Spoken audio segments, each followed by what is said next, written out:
Owen Murphy from Glenmore in goal, his 5th year on the squad, his 2nd All-Ireland final. Paul Murphy is a 3-time All-Star, Joey Holden is a first-year captain, and Shane Prendergast once again replaces Jackie Tyrrell.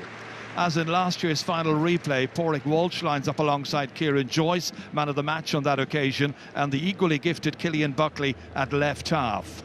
Michael Fennelly has overcome his injury problems and he'll partner Conor Fogarty at centre field. Walter Welsh hit 1-3 against Galway in the 2012 replay. His partners on the half-forward line today being Richie Hogan, who got 3 points in that match, and TJ Reid, top scorer in this year's championship. Well, it's a first All-Ireland final for Ger Aylward in a line which includes Colin Fennelly and Owen Larkin facing Galway for the 12th time in the championship. Well, opponents Galway have Colm Calnan as their last line of defence. He was 3rd choice when they played here in the 2012 final. Johnny Cohen is the only full backline player with All-Ireland final experience, so a huge challenge for John Hanbury and for Pádraig Mannion. The highly adaptable Aidan Hart lines up with Iarla Tanyan, man of the match in the drawn final 3 years ago, and the tight-marking Daithí Burke. On-field captain Andy Smith will battle in the middle of the park, and he'll do so alongside David Burke from St Thomas's. The youngest player in the final today is 18-year-old Conor Whelan, joined in the Galway half-forward line by Cyril Donlan, and a goal scorer here in 2012, Jonathan Glynn. And in the inside forward line, Jason Flynn, Joe Canning and Cathal Mannion have so far scored 8 goals and 86 points in this year's championship, with Canning showing just 1 win in 8 games against the Cats so far. Galway manager Anthony Cunningham has now spent 4 years searching for the holy grail that is the Liam McCarthy Cup. Will today be his day? While what would an All-Ireland final day be without Brian Cody, Michael here in his 14th final in 17 years. Some achievement. It is indeed some record, there's no question about that. Henry Shefflin, you want to talk a little bit about Galway for the moment, and what you would kind of describe, I suppose, is their uncertainty? Yeah, I think they performed very well last day in the semi-final, but obviously Seamus Callan went to town on the high ball. I think this is where they are struggling, is the high ball going in top of the defence. The clips we have will show that basically a high ball in the top of the first 40 seconds into the semi-final, in the top of Seamus Callan, and basically Pádraig Mannion, who loves to hurl, but under the high ball he's struggling, and he was just slapping there for the sake of slamming. You know, I said it on the night, you don't break hurl for the sake of breaking hurl, to play the ball. He didn't play the ball, goal. And this is the Leinster final, another just a very hopeful high ball, but they just didn't deal with it. They weren't comfortable. Ball broke on, Ger Aylward went through, and Kilkenny ended up getting a goal from it. So I suppose that's where Galway will have concern. I would imagine TJ will be on top of the square, get the ball into him from a Kilkenny point of view, and let him win the ball. I suppose this as well is that their strengths and weaknesses. This is the first game of the championship, where this was probably Galway the last 2 years. They were going through the motions, pretending, a bit of tokenism as much to say, yeah, we are tackling, but there was no real intensity to it. And as I said, this was the first match of the league against Dublin. They were lucky this day David Tracy didn't put the ball over the bar. But compare this to the next day, the semi-final, where watch the body hits, the clock up on top. These are body hits, they want that ball back. Give us the ball is what they're saying. Jonathan Glynn with a block, out over the line, and from the resulting line ball, Galway got a great score. That's what they brought to the last day. I think that's Anthony's point as well. That's what Kilkenny have done with years, and we know we're going to get it from it. That's what Galway are hoping to do today. And as I said, I think whichever team does that better will probably come out on top. All right, Cyril, what would your fears for Galway be today? No, my fears would be that in a sense, give too much respect to Kilkenny and not play their own game. I know they'll have to have matchups and the TJs and Riches of this world, but Colin Finlay and these could pop up. But I would love if Galway played their own game and with that Kilkenny from the start. I feel all year the teams playing Kilkenny, they're showing them so much respect. I know they're good, that they're not actually going out to beat them, but they're out to contain them. That won't work. I think we have to go, Galway have to go for broke and try to win this match.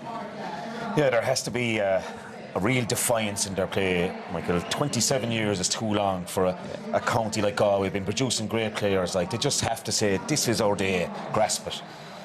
By the way, Galway have won the toss. They will be playing from left to right as you're watching the match. And that is the toss just a few moments ago. And I think for me, Michael, actually, which hasn't been spoken about, I know we're speaking about the Galway full backline there in the clip, is that the half backline, I just don't know. You think of the great team, Cyril, you had Tony Keeley, McInerney, you know, Finnerty, yeah. Finnerty, you think you're a great team. I'm going to put you in that line as well. Cheers, you know, cheers. Sonny McMahon, you know, Doyle and himself. And I think that in a hurling game is so important, that line, because they're the ones who are going to deliver the ball into the goal area. And I just think Kilkenny with Pádraig Welch, Kieran Joyce, Killian Buckley, who's playing a brilliant year, is that bit more stronger than Galway half back line. And I think that could play a big part in the day, because that's where the launch pad of the game is. But like Johnny Glynn is after coming on a ton since the Leinster final. I mean, you thought he was brilliant the last 2 games. Yes. Sir Donlan, there is a bit of Cyril, like, will he hit or miss with Sir Donlan? But if he does click, like, he is a robust, you know, guy in the battle there, and he could really win ball there. And like, I don't expect Conor Whelan to be on the wing. I'd say either Flynn or Mannion will be outside, probably Flynn. So I mean, that would be a massive. If they could get ahead there on that line, that would be huge. That was one thing that struck me from the Leinster final, that there were times in the match Galway actually played quite well, and then there were other times when they just seemed to kind of lapse out of the game, or maybe but I think it's Michael, in that Leinster final though, like, Kilkenny always seemed to be in control.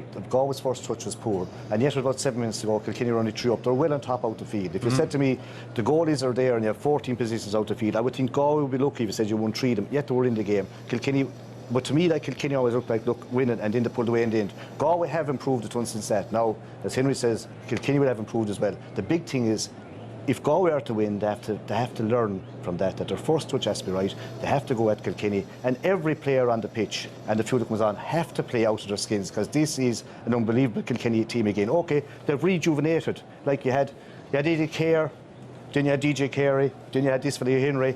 Now you have TJ Reid, Richie Hogan. They keep producing these brilliant players. It's up to the other counties like Galway and everyone else to get up there and put them back on their tracks. And of course, special guest here at All-Ireland final day is Uachtaráin Michael D. Higgins. I was talking to the president actually yesterday evening after the football replay, and just about the disappointment for Mayo people, and he says, "Oh no, Amárach." Hopefully not. I hope he's right. He's a Clareman, Michael. He's really to it. You go.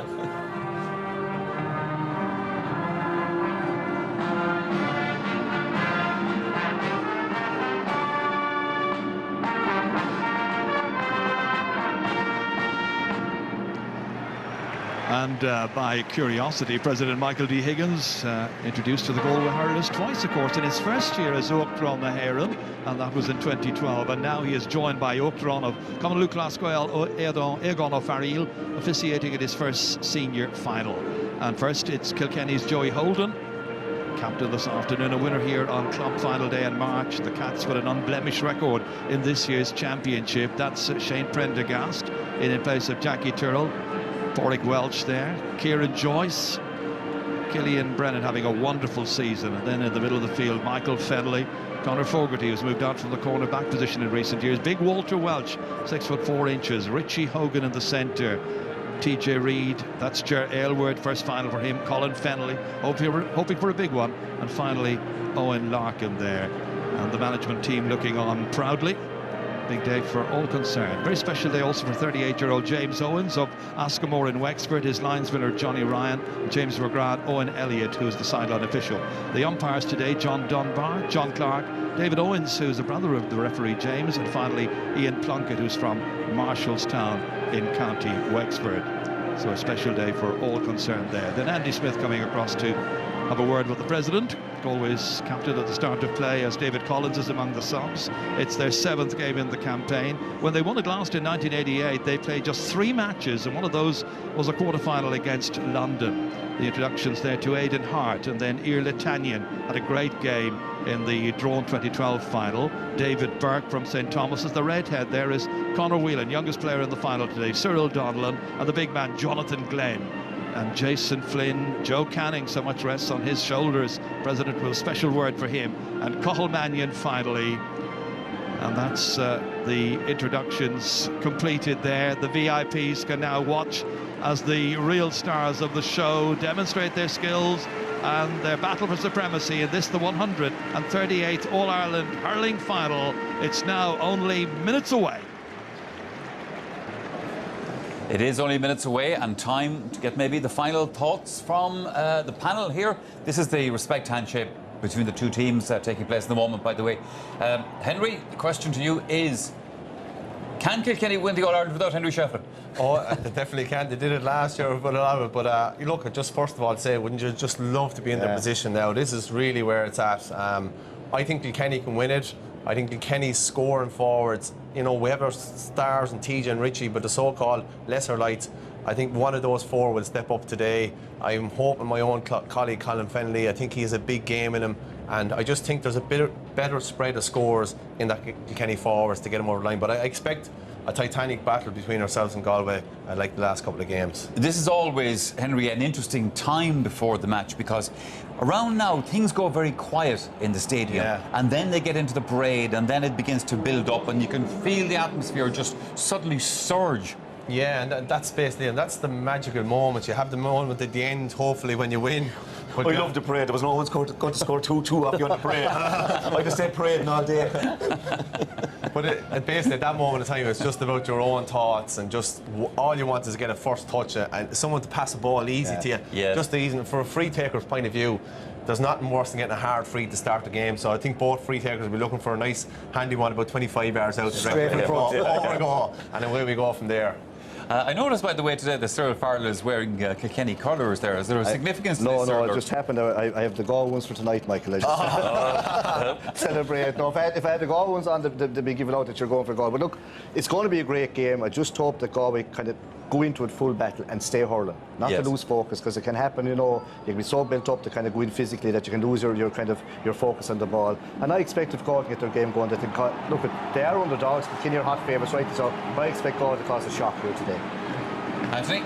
Yeah, I'd go down the Liam Sheedy route of prediction, say he wouldn't be surprised. That's a great way of doing it. I think, Michael, a couple of areas not much touched on. I think the goalkeepers, Broad having brilliant seasons. Yes. You know, who's going to really have the day of his life now today? They're both been brilliant. And the midfield, you know, Galway cleaned out tip in midfield, I thought, with Burke and Smith. Mick Finlay and Fogarty are another proposition. Yes. Yeah. Look, probably it's heart and head a bit, I suppose, with seeing a change. I'd love to see Galway breaking the long 27-year wait, but all things, to my mind, point to the proven Kilkenny guys turning up again and just getting over the line. Yeah, well, they are the All-Ireland champions. OK, all set to go then for the All-Ireland hurling final of 2015, and do enjoy the match. Commentary this afternoon is by Ger Canning and Michael Duignan. Thank you very much indeed, Michael. Well, no matter how often it's played out, it's still a remarkable picture postcard here, Croke Park, on All-Ireland final day, as the teams march past the camera here, past the goal up there at the right-hand side of Croke Park, the old canal end. An avalanche of noise coming down from the stands, and then the tapestry of colour, a riotous blend of maroon and white, mixed with the by now autumnal shades of black and amber, and the Artane band there year after year. Joey Holden leading Kilkenny, bidding to be the 11th captain in Brian Cody's era to take back the Liam McCarthy Cup. And there we saw just for a moment there Joe Connolly, the great Joe, captain here 35 years ago now, when Galway lost, well, not lost one, but won it for the first time in the more modern era, as it were. Galway there led around by Andy Smith as the Galway fans, and a few others. Is Tommy Walsh there watching? Love to be out there, I know, but his brother is, at least. Right half back, Pádraig Walsh. Andy Smith of Galway, given his championship debut by Conor Hayes 10 years ago, now bidding to emulate his former mentor by bringing back the McCarthy Cup west of the Shannon by special delivery tomorrow night. And there's Martin O'Neill and Roy Keane. Good luck to them tomorrow night against Georgia. Another match live on RTE, of course, on a big sporting weekend. But the biggest of the lot is right here, right now, and the battle for the Liam McCarthy Cup 2015. It's the 6th time in the past 18 years that provincial winners have found themselves having to contest the All-Ireland final against a team they've already beaten in the championship. In 3 of the previous 5 finals, interestingly enough, the losing team in midsummer turned the tables in September. Remember, Kilkenny did that to Galway recently, 2012, likewise Clare and Cork a year later, and one Michael Duignan will remember, of course, Michael, 1998, Offaly against Kilkenny. Yeah, I remember it well. Great memories of that day.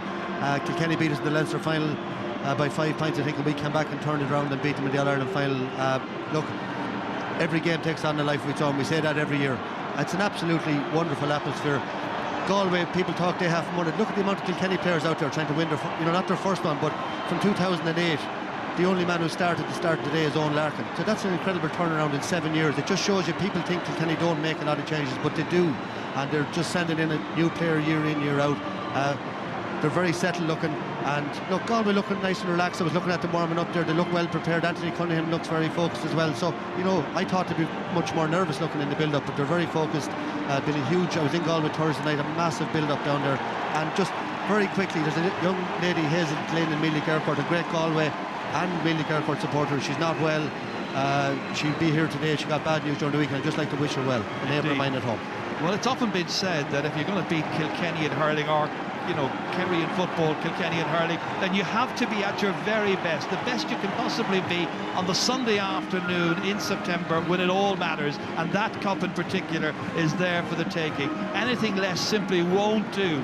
So many have tried and so many have failed in the past, but that's the standard that Galway must aspire to over the next 70 minutes, because unquestionably Kilkenny have been the best there is. Their record is clear, they have honours, they have the players, and they usually have the burning desire as well here to leave as winners. What a picture this is, absolutely magnificent. 82,000 people are gathered inside here, and the match has been watched everywhere and anywhere, all about the globe. I know we heard Michael mention America earlier on. It's been watched in Canada as well, I'm told, in eastern Ontario, at a place called Napanee and Tweed. Hope you're going to enjoy it. Hope it's a good one. It's already been a good one for Galway here. They have won the minor. They won that by 4-13 to 1-16, 25 points to 19. So now they're hoping to do the double. Anthony Cunningham said, "We will be back."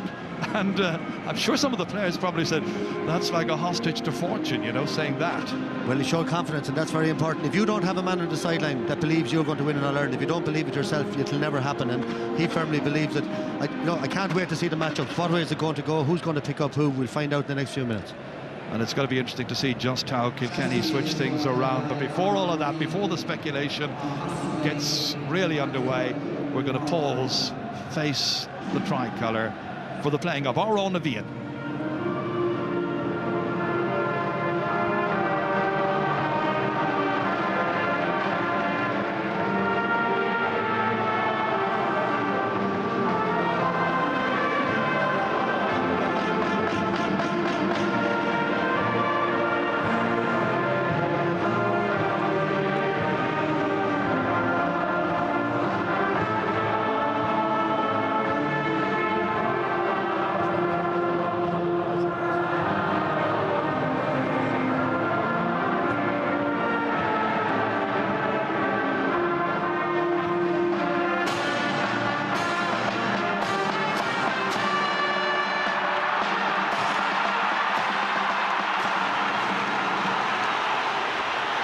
Great explosion of noise. It's the culmination of the hurling championship, the game every player wants to play in, the match every sports fan wants to see. Kilkenny and Galway are set to do battle. In charge, James Owens, the first Wexford man to handle an hurling final since 1998, and it gets underway, and straight away it's Kilkenny who tried to make the first breakthrough here. Conor Fogarty laying it off inside here, picked up well by Colin Fennelly. And that ball has gone away to the left-hand side. Yeah, Gerard, as expected, Dahi Burke on in centre-back to Mark Ritchie Hogan, Earl Latanian here out in the right wing on TJ Reid. And I see Jason Flynn here out at right half forward. We're expecting that. Conor Whelan inside in the corner. So Walter Walsh gone in corner forward on Johnny Cohen, and Pádraig Mannion over picking up Owen Larkin. A lot of switches. Dahi Burke, incidentally, did mark Richie Hogan for the first half of the Leinster final, limited him to 1 point, and then Richie was moved by Kilkenny. Be interesting to see just what happens as this develops. Killian Buckley with the ball in his hands. Down went Cyril Donnellan, and the referee calling across and just having a very quiet word with Killian Buckley. Ends up being a free in anyway. The first chance of a score here for Galway, and Joe Canning is the one who's come out to take it. This is about 46 metres out on a very, very still, calm afternoon here. Perfect afternoon for hurling. And now Galway look to make the perfect start. Giving himself every opportunity, Joe Canning. And they're away to a flyer. First score of the match. Yeah, I'd be happy with, not that hard a free to start with, and that leaves the nerves. I think if Galway were to win, that man's going to have a huge game. You see the hand bandage, 28 stitches in that earlier in the summer, and it's held him back a bit, but he's key man today for Galway. Well, they have an option, of course, in Jason Flynn, who could possibly take frees as well, as Owen Murphy takes this puck out, aimed down towards Richie Hogan. So good in the air, his leg very heavily strapped, hasn't done any training at all with hurling, that is, over the last week or so. Getting caught there was Kieran Joyce. Ball flashes back out here as far as TJ Reid, slipping it across calmly into the middle to Michael Fennelly, having a go from there, putting it over beautifully. Teams level. First for Michael Fennelly. Yeah, Ger, great score there. Galway did very well, some great hitting there. Kieran Joyce put back by Jonathan Glynn, but kept the composure. TJ Reid, lovely little pass out to Michael Fennelly, and he couldn't believe the time he had straight over the bar. Galway's puck out taken by Colm Callanan up there towards wing forward. Over there is Jonathan Glynn, the big strong man who had such a good game in the quarter-final. Picked up well, however, and taken out of danger by Pádraig Welch. Again, Ger Aylward coming forward, trying to get possession. Back as far as Welch once more. Diagonally across here to TJ Reid, who's moved inside. In goes Irlatanyan as well to pick him up. Runs on, Ger Aylward trying to get to it. Here's an opportunity. Walter Welch brilliantly defended. Superb piece of covering that time. It was Johnny Cohen. And Galway survived this particular onslaught. Back out as far as Ger Aylward it comes. Tricky angle, and he makes light of that and puts it over the bar. Great score. A point to settle Ger Aylward down in his first All-Ireland senior final. Yeah, lovely score from a tight angle. Michael Fennelly involved again. He started very brightly for Kilkenny. Great block there, as you say. Here's Walter Welch coming in, blocked down there by Johnny Cohen, and very, very important interception. Cohen getting the stick to it. Timing was so perfect that time. Straight through the centre towards Cyril Donlan. Can't get to it. Instead, it's picked up by Conor Fogarty once again. Oh, hand pass intended for Richie Hogan. So many Galway bodies converging on it. So important that Galway get up to the tempo quickly and bring that same level of intensity that they had here a few weeks ago against Tipperary. Andy Smith, their on-field captain, into space here. An opportunity for Joe Canning to come across. Get the ball under control here. Take on Joey Holden. Have a go and put it over. Teams level.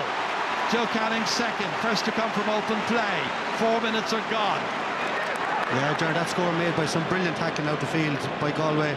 Lovely ball by Andy Smith, and Joe showing Joey Holden a clean pair of heels there and over the bar. And Galway's tackling so far very, very good. Their intensity is right up there.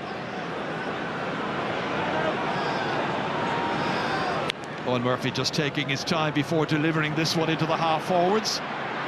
Owen Larkin available but couldn't get to it. Instead it's Pádraig Mannion, anxious to make a really good start here. Andy Smith half blocked down. Shane Prendergast able to come across and take it. Beats off the challenge of Conor Whelan. And out over the sideline, that one's gone, so it's going to be a line ball to Galway.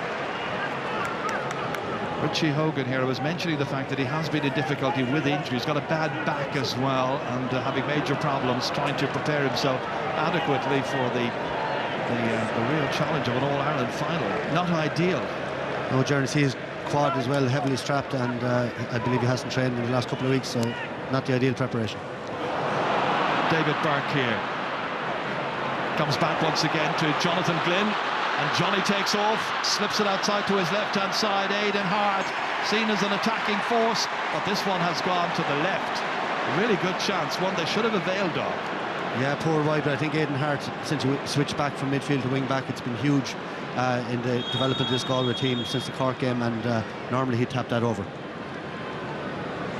Once again, just watching TJ Reid here at left half forward as that ball comes towards him here. His marker this afternoon is Pádraig Mannion, away out from full back the last day, even from cornerback as he was programmed. Here he is once again under pressure, this time for Ger Aylward, and the referee saw a foul committed, so it's going to be a free out for Galway. Little chop down there on the Galway defender.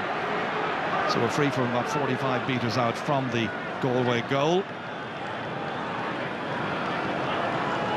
Well, he'll be anxious to get rid of something of a nightmare he had here a couple of weeks ago against Seamus Calden, of course, playing full back on that occasion. Conceded 3 goals to Calden, who had a height advantage, a skill, and, well, I'm not sure well, we could say a skill advantage, but certainly as terms of forwards, he was really at his very, very best that afternoon. And that one has gone out off a Kilkenny stick, and it's gone for a 65, the umpire has decided. And then he's been overruled. The referee has said ball touched one of the forwards last. Yeah, interesting to see Jason Flynn going back there to his own 65 to take that free. It's a long, long way out, and just watching TJ Reid trying to bring Earl Italian across the field. He's after running 60-70 yards there off the ball. This next puck out here, down into the half forwards once again, right hand taking it by TJ Reid, and TJ Reid settled himself but didn't finish as he was hoping to do so. Made that lovely run across here to get on that ball. Brian Cody, 14th All-Ireland final, 16 if you include the 2 replays in 12 and in 2014 as well. Callan again pucking it all the way in towards the inside forward line this time. Touched down by Conor Whelan, but not to a colleague. Kilkenny were anticipating. Conor Fogarty got onto it quickly here, surrounded immediately by 3-4 Galway players. They're certainly bringing their intensity levels. Conor Whelan back here, and that ball hit beautifully and hit over the bar. Lovely point once again by Joe Canning, and that's 3 so far, and he's got all of Galway's scores. Yeah, well, Jerry, we saw this game, Conor Fogarty sweeps back there all the time, picks up that ball, but he was closed down immediately. But look, you can see it here, 3 Galway forwards around him, and Conor Whelan showed great vision here when he wins the ball. He's only a young player, picks it up and flicks it out to Joe Canning, and Joe did the rest. What a year it's been for Conor Whelan, the number 10 of Galway, as that one is pumped out here, added to by Owen Larkin. One down there for Michael Fennelly to go and chase after. It's Jerry Aylward instead. Back in here, interesting, Larkin. Still Larkin, then chasing back was Pádraig Mannion, did really well initially, helped out by John Hanbury, and Hanbury completed the clearance. Up it goes towards Conor Whelan, breaks inside here beyond Cathal Mannion. Trying to make some inroads, but in the end stopped there, and Pádraig Walsh gets it away. Beautifully outside here, out to the man who's come out from the corner, Jerry Aylward, and that one has gone away to the left. Missed opportunity. Couple of chances going astray now for both teams. Galway edging it 3 points to 2. Early stages, only 9 minutes are gone. Quick puck out. Cyril Donyan came racing across there from the centre to the left, and then settled his feet and drove it brilliantly over. Got 3 great points in the second half of this year's Leinster final against Kilkenny, and he started here very well indeed, and Galway lead by 2. Yeah, brilliant puck out by Colin Callan. Sir Donlan made the run and he picked them out brilliantly in a super score. Galway will be delighted, I think, with this start. They all look very comfortable, and John Hanbury there, big clearance. Kilkenny had 2 half-goal chances since the start, and they fluffed both of them. And that puck out from Owen Murphy straight into the hands of Aidan Hart, operating at left half back. Great ball in. Joe Canning let it run on. That's dangerous. And that Kilkenny defence does not look all that terribly settled so far. Ball cleared out to the wing to Pádraig Walsh.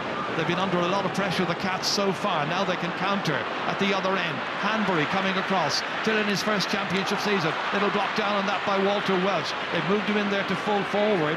It's like a replica of what Tipperary did when they moved in big Seamus Callanan here a couple of weeks ago in the semi-final. Back out as far as Larkin once again. 45 metres out. Beautiful shot, nice point. First for Owen Larkin in this match, a real high achiever and a commanding figure. Always and ever for Kilkenny, 1 between them. Yeah, an important score because Galway had a good spell. There was Owen Murphy running out over the ball, and Joey Holden looked, he was very cool there on his own end line, but it could have been a goal there, but for Galway. Potentially very dangerous. Very dangerous. Yeah. Back once again in their half-back line, Kieran Joyce covering and clearing for Kilkenny, but out over the far sideline. And the linesman over there, Johnny Ryan from Tipperary, has his flag raised. Kieran Joyce, a major match to play now, part to play in this match at centre half back, anchoring things together there. Killian Buckley one side, Pádraig Walsh on the other. Yeah, so far, George, we're getting it very hard to get on the ball. When they do, they've been closed down so quickly. They've had very little influence. We haven't seen Killian Buckley at all, and just Pádraig Walsh with a couple of clearances. It's going to be David Burke who will hit this. Goes a little short this time. And Cyril Donlan goes up over the outstretched legs of one of the Kilkenny defenders. It's Kieran Joyce who's marking him. Yeah, he's drawn him out of the centre, Jar. That's the problem. Kieran Joyce very strong, very comfortable down the middle, but Cyril Donnellan is moving him left and right, and he wins the free there. He scored a point just before that as well. So far, tactically, Galway look very smart today. Another chance for Joe Canning then. 3 today so far. That means he scored 7 goals and 54 points against Kilkenny in 8 and a bit championship matches, but only 1 win, the Leinster final here in 2012 against the Cats. Not an easy free, but Joe then is a real master, and he's got his 4th. Yeah, and Galway are going nicely. Yeah, his eye is certainly in. That's 2 frees, 2 from play already from Joe in the first 11 minutes. A dream start. You see TJ Reid in corner forward now as well on Johnny Conders. Again, you talked about the height advantage. There's a huge height advantage there with TJ Reid. I just find it interesting that Walter Welch has been moved into full forward. It's like they are replicating what Tip were able to do with a big man, an able and skillful man in there at full forward. Out comes Richie Hogan with this, back in towards the aforementioned Walter Welch, and Walter Welch has a chance here, lays it off to TJ Reid, who scores. Typical Kilkenny, typical TJ Reid. He did it in the semi-final against Waterford. He's done it here in the 13th minute, and all of a sudden Kilkenny go into the lead by 1-3 to 5 points. Yeah, very unselfish play by Walter Welch. He just threw the pass a yard there. I just had mentioned TJ Reid going in there, you know, on the mismatch, but Walter Welch used his strength there. A little flick to TJ Reid, but he doesn't miss him there. So a timely reminder to Galway not to take Kilkenny for granted at any stage in this match. Cyril Donnellan back here, whipped away by David Burke into the inside forwards towards Cathal Mannion. Hasn't gotten on the ball so far in this game, being marked by Paul Murphy. Johnny Glynn was trying to link up with Mannion, but it went astray. Murphy has it, drives it back down towards TJ Reid. He's got one, he'd love another one. Goalkeeper comes out and spoons it away, but not terribly far. Richie Hogan's able to get onto it, looks around to see what's on here. Ian Italian goes chasing after him. Back over it comes to Colin Fennelly, trying to step inside. A couple of players there. He was being fouled. Helmet pulled off him as well, which is a red card offence. But the referee has indicated it's going to be a free anyway. Chance for Kilkenny to extend their lead. Well, in the little tussle there, the helmet went flying. Didn't see anybody try to deliberately take it off him. The referee just reminding him he can't play on the park without the helmet attached. Yeah, I didn't see it. It was hard to see there. It looked like David Burke, maybe the hand was in there. Dangerous thing to go near the helmet now with the rule the way it is. It didn't come off itself, so somebody must have given it a bit of a yank in there. As TJ Reid takes the free and as usual puts it over the bar, so now he's got a goal to go with a point to go with the goal he got after 13 minutes, and there it is, slotted home calmly after Walter Welch was involved in the build-up with him. 1-4 to 5 points. Had looked good for Galway. There's lots of time. David Burke comes back and knocks it over brilliantly. It's a good game. Started well. Yeah, that's a super score. That's straight off the training pitch. Beautiful ball down to Glynn, and David Burke off his shoulder and over the bar. Again, I mentioned Aidan Hart moving to wing back. David Burke moving to midfield has been hugely crucial for Galway as well this summer. Full forward line for Galway at the moment reads Conor Whelan, the number 10 in the corner, Joe Canning and Cathal Mannion. Ball poked out by Kilkenny. Again, they were targeting TJ Reid, but this time back to help out Aidan Hart. Blocked down well by Colin Fennelly. We'll have to go again. Hart kicks it out this time, out as far as Johnny Cohen. Slips away from a couple of challenges. 3 men after him. Off his left-hand side. Not the greatest of clearances. Taken down well by Paul Murphy. Hand pass back outside as far as Kieran Joyce. Kilkenny lifted by that goal a few moments ago here. Suddenly more assertive. John Hanbury back out for Galway. Good ball, really good ball. Out into the centre as far as Cathal Mannion, who slipped away from corner forward. Back in towards Jason Flynn. His first touch, his first opportunity. Seemed like it was on his way initially, but then maybe there's a light breeze out there. It drifted away to the right eventually. Disappointment for Galway and for Anthony Cunningham. Yeah, good hurling though. John Hanbury played a lovely ball out there to Cathal Mannion, and he picked out Jason Flynn up the wing, and Michael Fennelly notably struggled to get back onto him there. You know, he looked to be 10-15 yards off and he couldn't close the gap. Murphy's puck out once again. Once more it is Owen Larkin they are looking for. Closed down this time once more. Porrick Mannion trying to get away from the shackles that time from the attentions of Richie Hogan. Cleared out eventually up to a 2-man inside forward line. Conor Whelan trying to break it down. rolls it up onto a stick, under pressure, has a man in support, it's Joe Canning.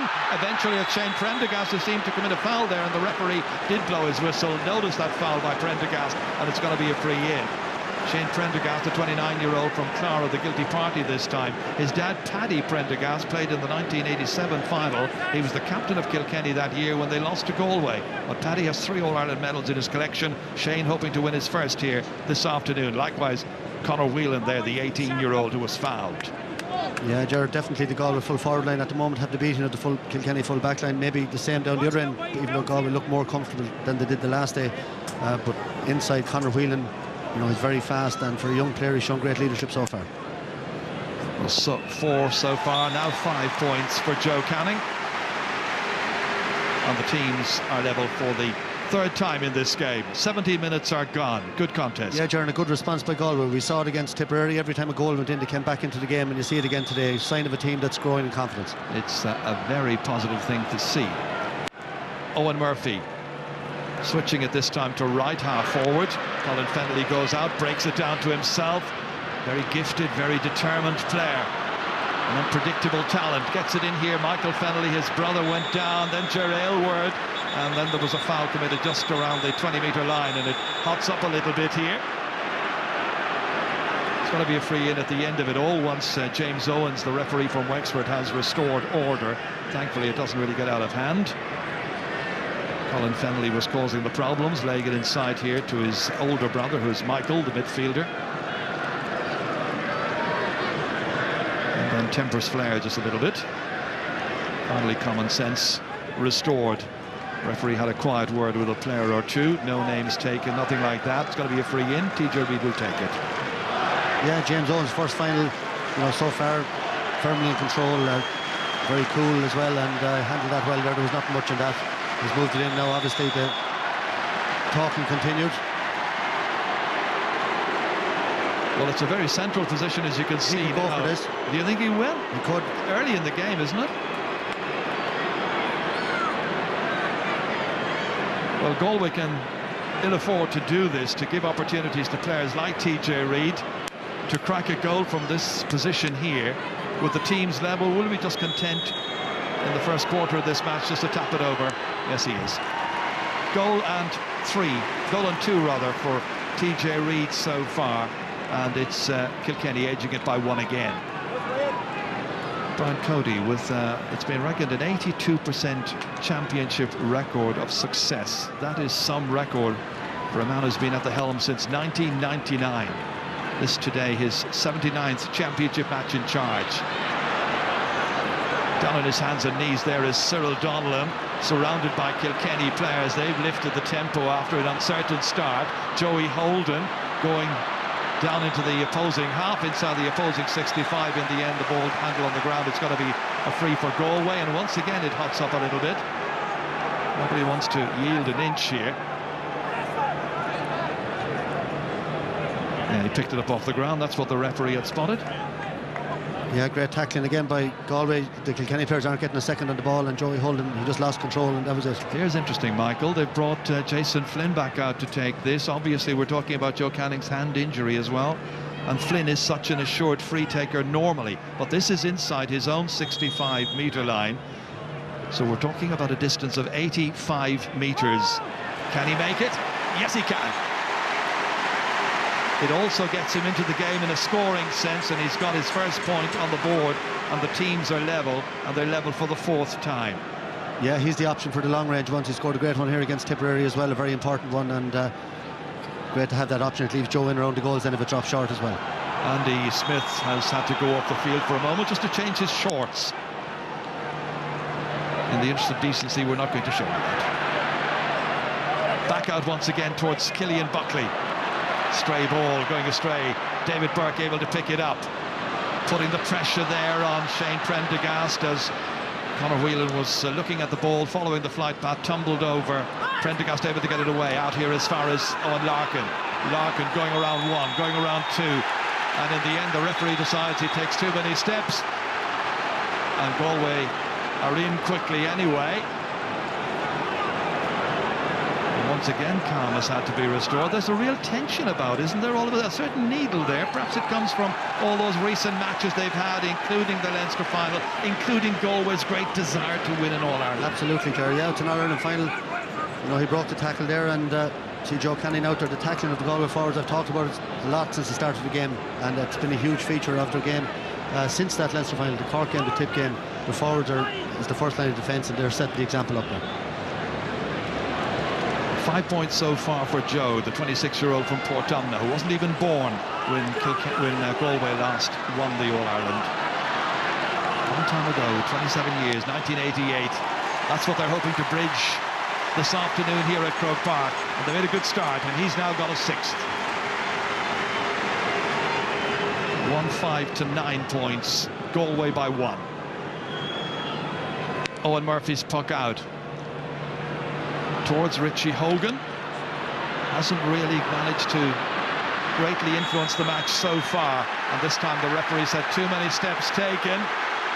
Player is indicting his Owen Larkin. Brian Cody not one bit happy about that. Owen Elliott, who's the sideline official at the receiving end. This was the run through here a moment ago by Owen Larkin. The referee, you can see, rotating his hands there, clearly indicating that more than 4 steps were taken. I think he was fouled though. He was caught by the shoulder before he maybe took the 5th or 6th step, and I think that's why Brian Cody was demonstrating. But once again, Jason Flynn has gone back inside his own 45-metre line this time to hit it.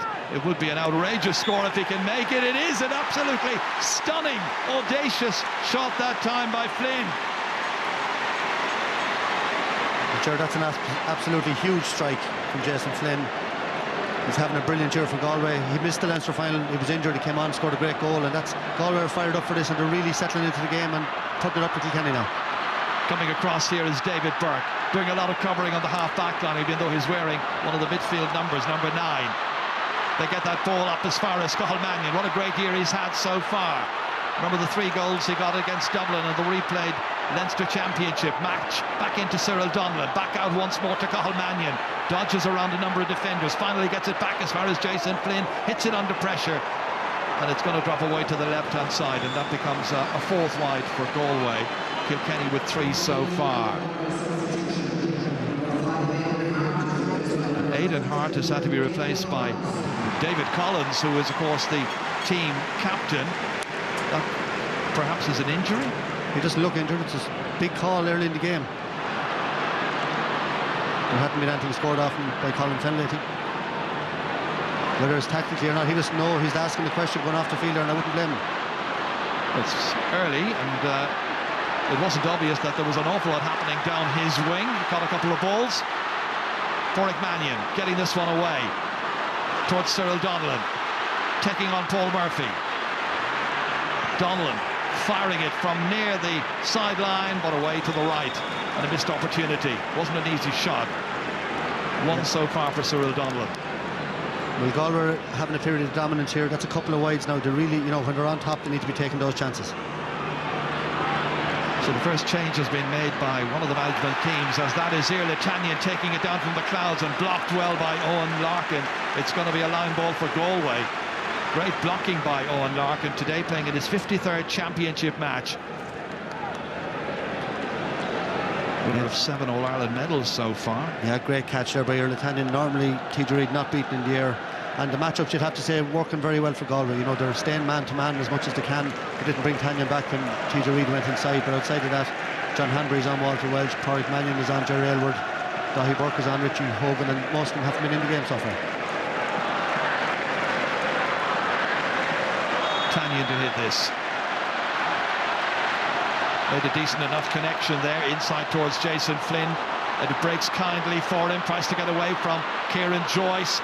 Has to go a second time to pick it up in along the end line. Inside to Whelan, and Whelan under pressure knocks it over the bar.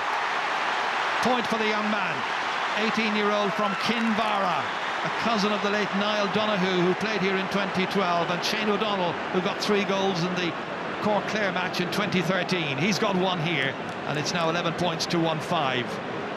Yeah, that's a great team score. You know, Jason Flynn, maybe a year ago, Galway forward, go for his own score there, but he played a low ball across, and a great pick-up by Whelan. And quick feet and stuck it over the bar for a lovely score. Very good. Galway fans encouraged so far. That was taken down brilliantly by Dáithí Burke, the number 7 there.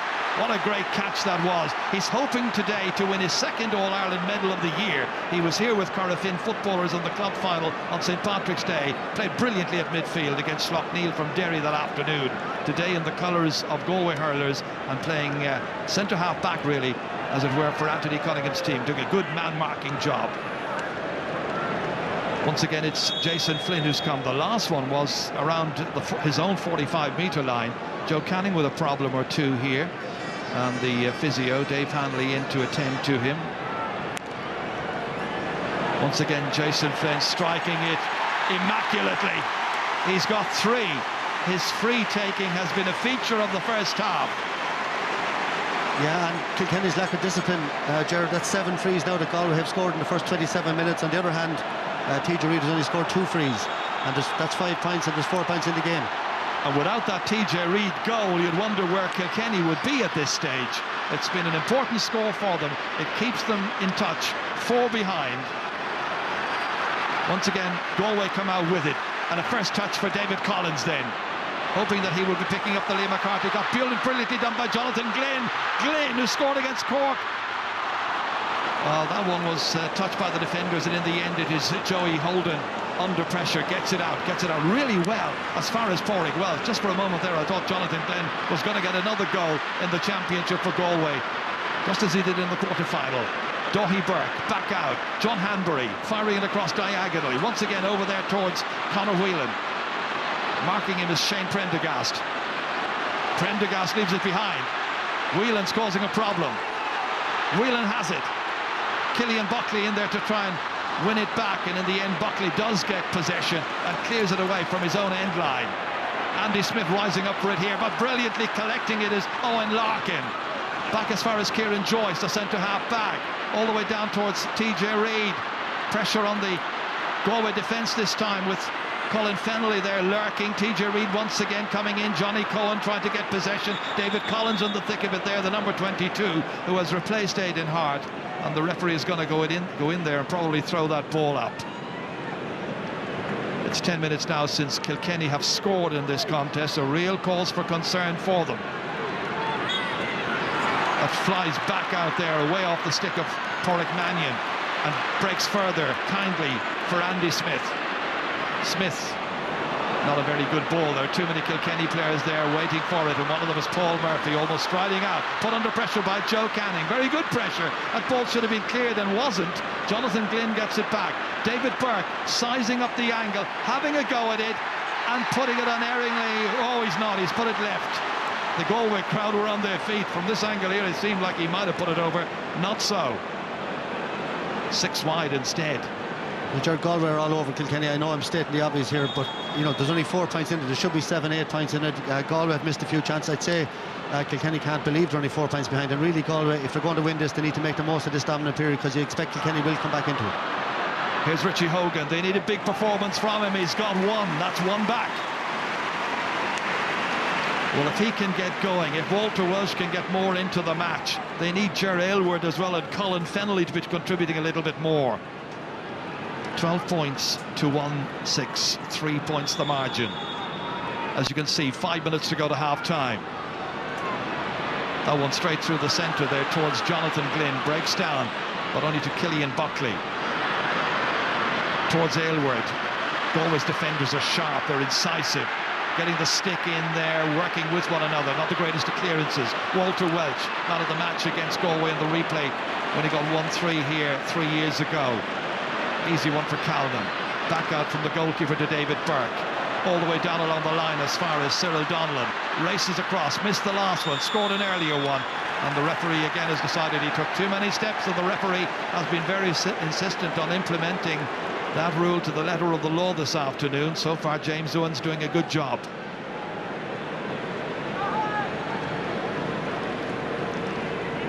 Yeah, I don't know. He didn't. He must have. There was a little touch there from his hand into his hurl, and he took a few steps again. Unless the ref missed the touch, there wasn't a whole lot in that. Well, Murphy's going to take it. Kilkenny fans will feel they need the next score here. Can they get it? They certainly can. It could have gone anywhere. It was Jerry Aylward in the end who popped it over the bar for his second point, but it could just as easily have dropped into the back of the Galway net. Yeah, nobody took control. You need to be cutting out that ball and let it slip inside, and could have been in the goals. Good response by Kilkenny, I'd have to say. The last two scores, they looked, to be under serious pressure. They're back within 2 points again. Once again, Colin Calden pucking it out, playing in his 27th championship match today. Over towards right half forward, drops nicely for Jason Flynn, got there ahead of Killian Buckley and knocked it over the bar. What a brilliant score. It's his 4th point of the match, the first one to come from play, and he's having a very good first half. That's an unbelievable score. It's as good as you'd ever see. A brilliant first touch. He flicked it down to himself and into one movement put it over the bar. Super score. Some brilliant skills in evidence here in this All-Ireland hurling final. TJ Reid. Colin Fennelly now is in the clear. Out comes John. Oh, that's Johnny Cohen very deliberately taking him down. It's a big call now for James Owen. It's just as well he's not playing another code. Yeah. And watch it here. It comes across higher on the neck. Very dangerous tackle, and be very lucky to escape a red card here. Referee deciding to take a moment and have a chat with Johnny Ryan about that. So what's it to be? It's a card anyway. It's just a matter of which colour. Johnny Cohen, who was the Young Hurler of the Year in 2012, under pressure here. Moira Ishka playing advocate. Well, there's a little lecture, so it would indicate that maybe it's going to be a yellow card. And it is. He's lucky.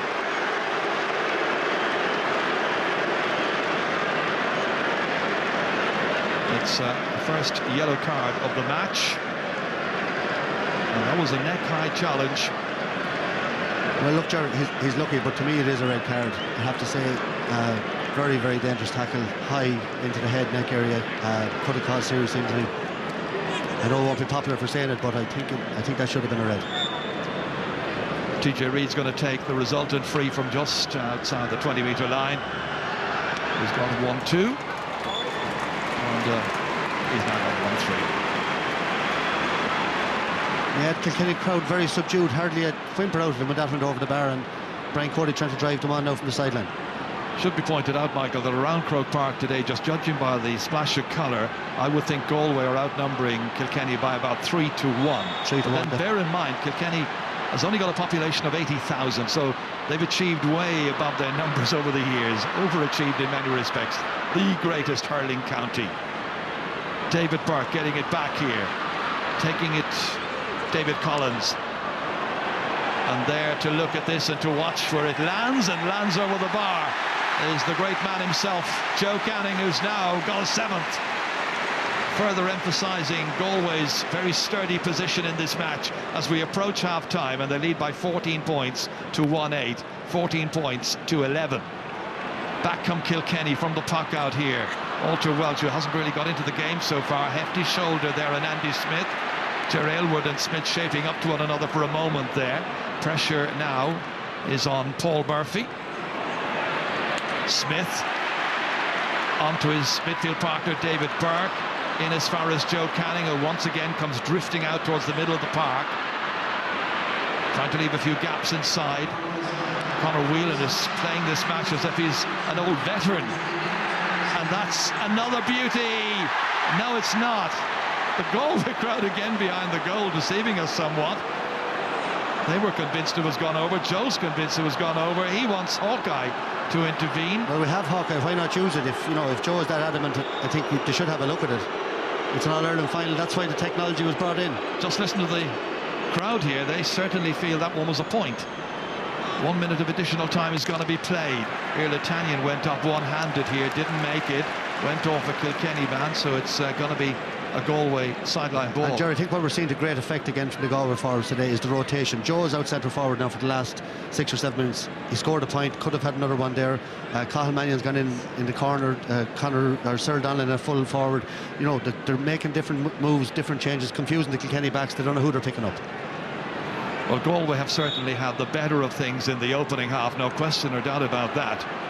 14 scores to 9 as the referee blows for half-time. And Anthony Cunningham geeing up his team. They've done a really good job in the opening 35 minutes of this match. Joe Canning got 7 points. Terrific contribution. We've seen Jason Flynn hit long-range points, get a lovely point from play a little while ago. A goal by TJ Reid after 70 minutes, really important because it has kept Kilkenny motoring. They have work to do at half-time here in the All-Ireland Hurling Final. It's Galway who lead by 14 points to Kilkenny's 1-8. In a while we'll have the views of Anthony Daly, Cyril Farrell and Henry Shefflin with Michael Lester right after this.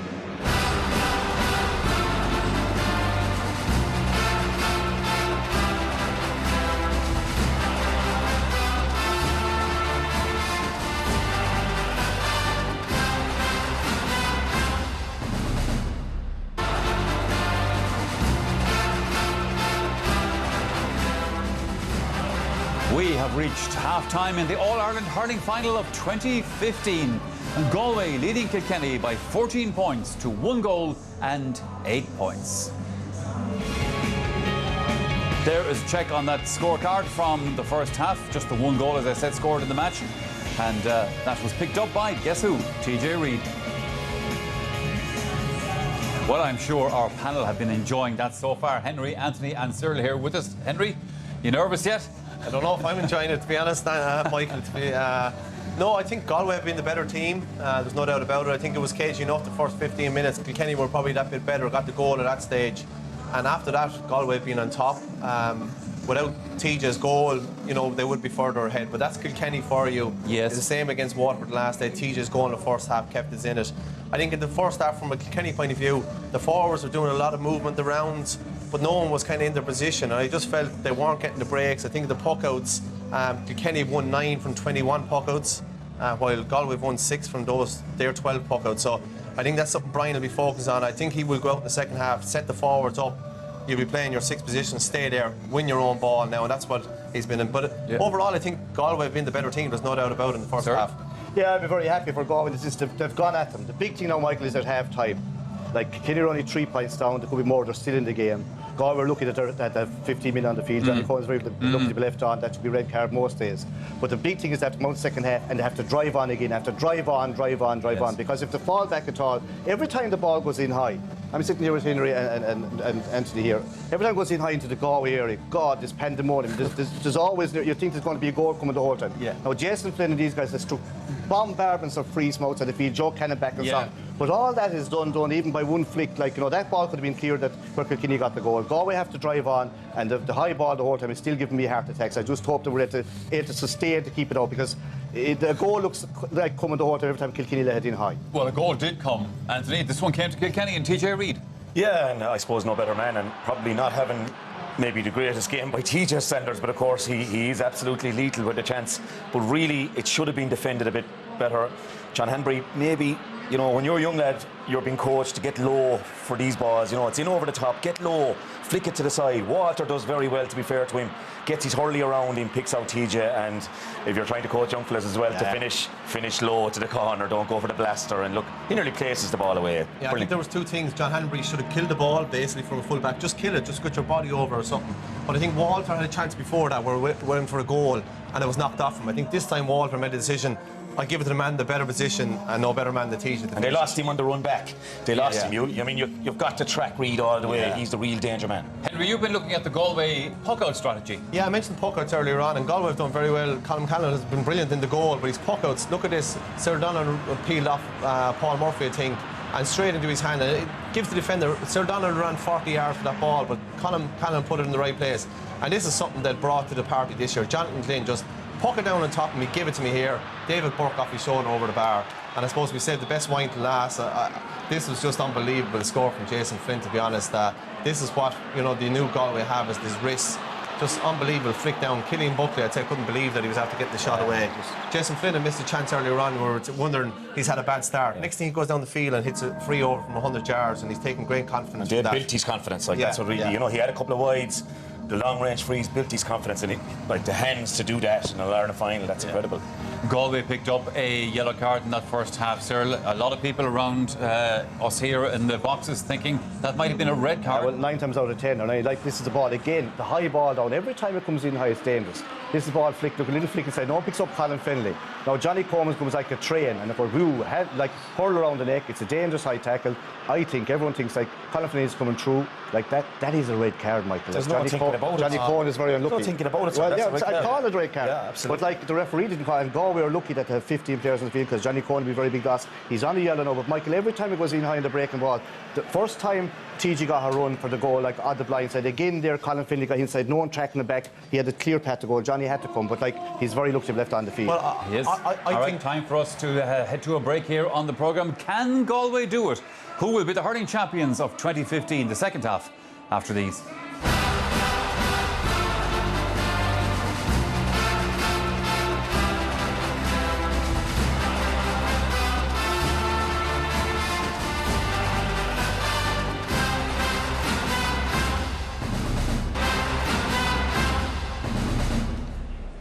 Welcome back to Croke Park. Half-time then in the 2015 All-Ireland Hurling Final. Galway leading Kilkenny by 14 points to 1 goal and 8 points. Full house here today. I actually saw a couple of the Irish soccer team enjoying this match as well. TJ Reid and Joe Canning, two important men on the field. We'll just take a look here, Henry, at how they shape up so far. But needless to say, they both had an influence on that first half. Yeah, obviously the two marquee players leading into the game, and they're the two free takers, and TJ obviously took his goal very well. I don't think TJ's involved in the game enough. They're just not getting enough ball into him, while Joe is. Joe wasn't getting enough ball in the full forward line. They'd moved him out centre forward, and he's definitely involved more. And I said before the game, his shooting this year was probably 65%. There was one there that was questionable. That was the only wide he's drove. Could be 100% if we went to Hawkeye. That was very tight. But no, I must say both of them are playing, and I suppose that's for them. This is the biggest occasion, as I said earlier on, and they are really performing very well. Cyril Farrell, I know, is a slight bit angsty here in the studio at half-time because you're concerned that Galway need to keep doing what they're doing. Yeah, like knowing Kilkenny, the first 10 minutes, second half, Michael, they usually come out and blitz you. Yes. Out with Spicy, Richie Power comes on the second half as well, and he usually gets goals. But the point is, every time that high ball comes in, there's panic kind of in that Galway defence. Now, maybe they'll get away with it, but they'd want to keep shoving on up front, keep the scoreboard ticking over, point by point, just keep it hanging on, because like there's no better team that come back than Kilkenny. The goals haunch. I would love to see Galway sticking a goal or two, and that would give us a little bit of a space, but it's hard to see it coming. Like, it's very hard. These lads are very experienced, and the thing about Kilkenny is, even down at half time, Michael, they will still believe that they're going to win, coming from that tradition that they have. Yeah, can you see changes in Kilkenny?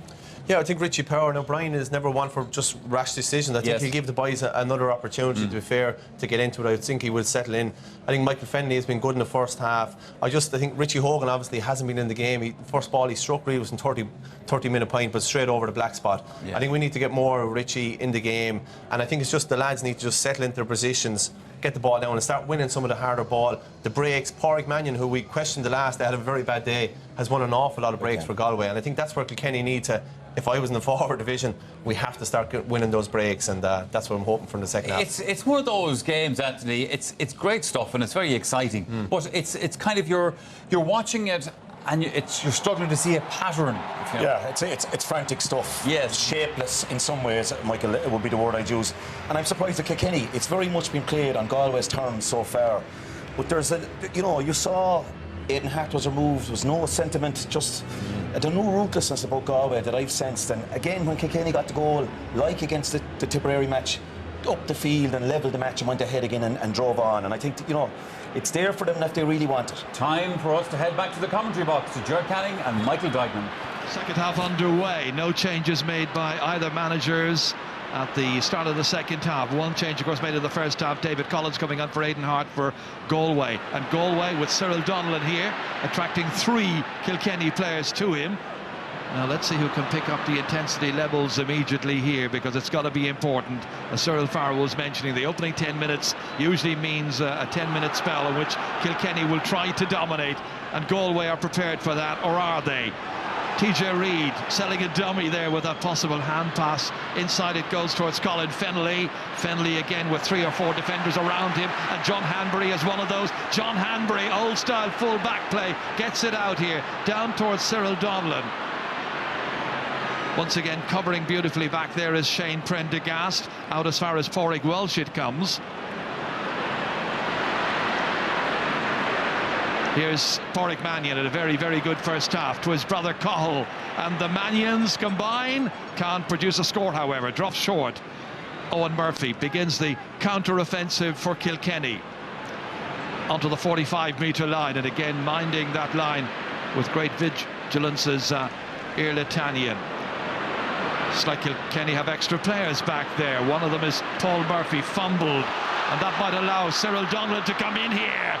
And then there was a trip, but he's been told continue. He seemed to be tripped by Pádraig Welsh. In the end, the free goes against Galway and incenses most of the Galway fans around me. Yeah, we'll see it again here. Pádraig Welsh comes in. He went to flick the ball. He flicked the hurl instead. I think he fell himself already. He wasn't tripped or anything. If you watch here. And he gives a free out then for over-carrying.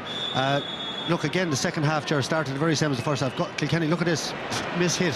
Pádraig Joyce does manage to get it as far as Conor Fogarty, however, and Conor Fogarty gets Kilkenny's first point in the second half, his first as well.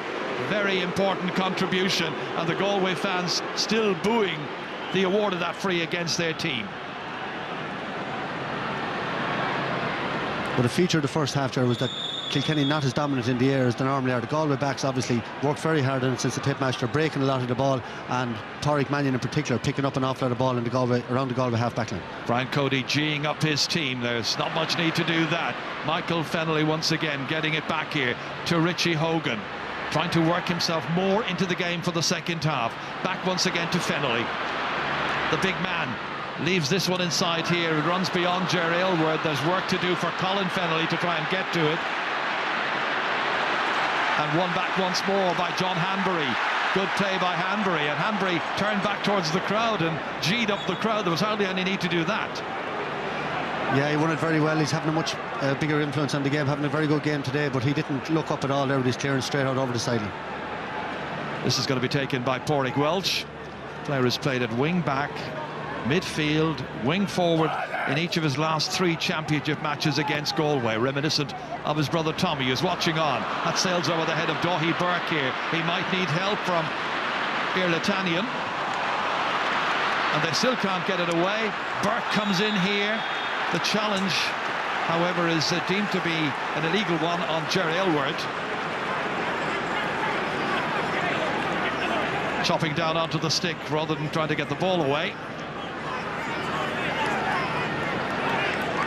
This is Hanbury just a moment ago here, put under pressure by Colin Fennelly, got the ball away.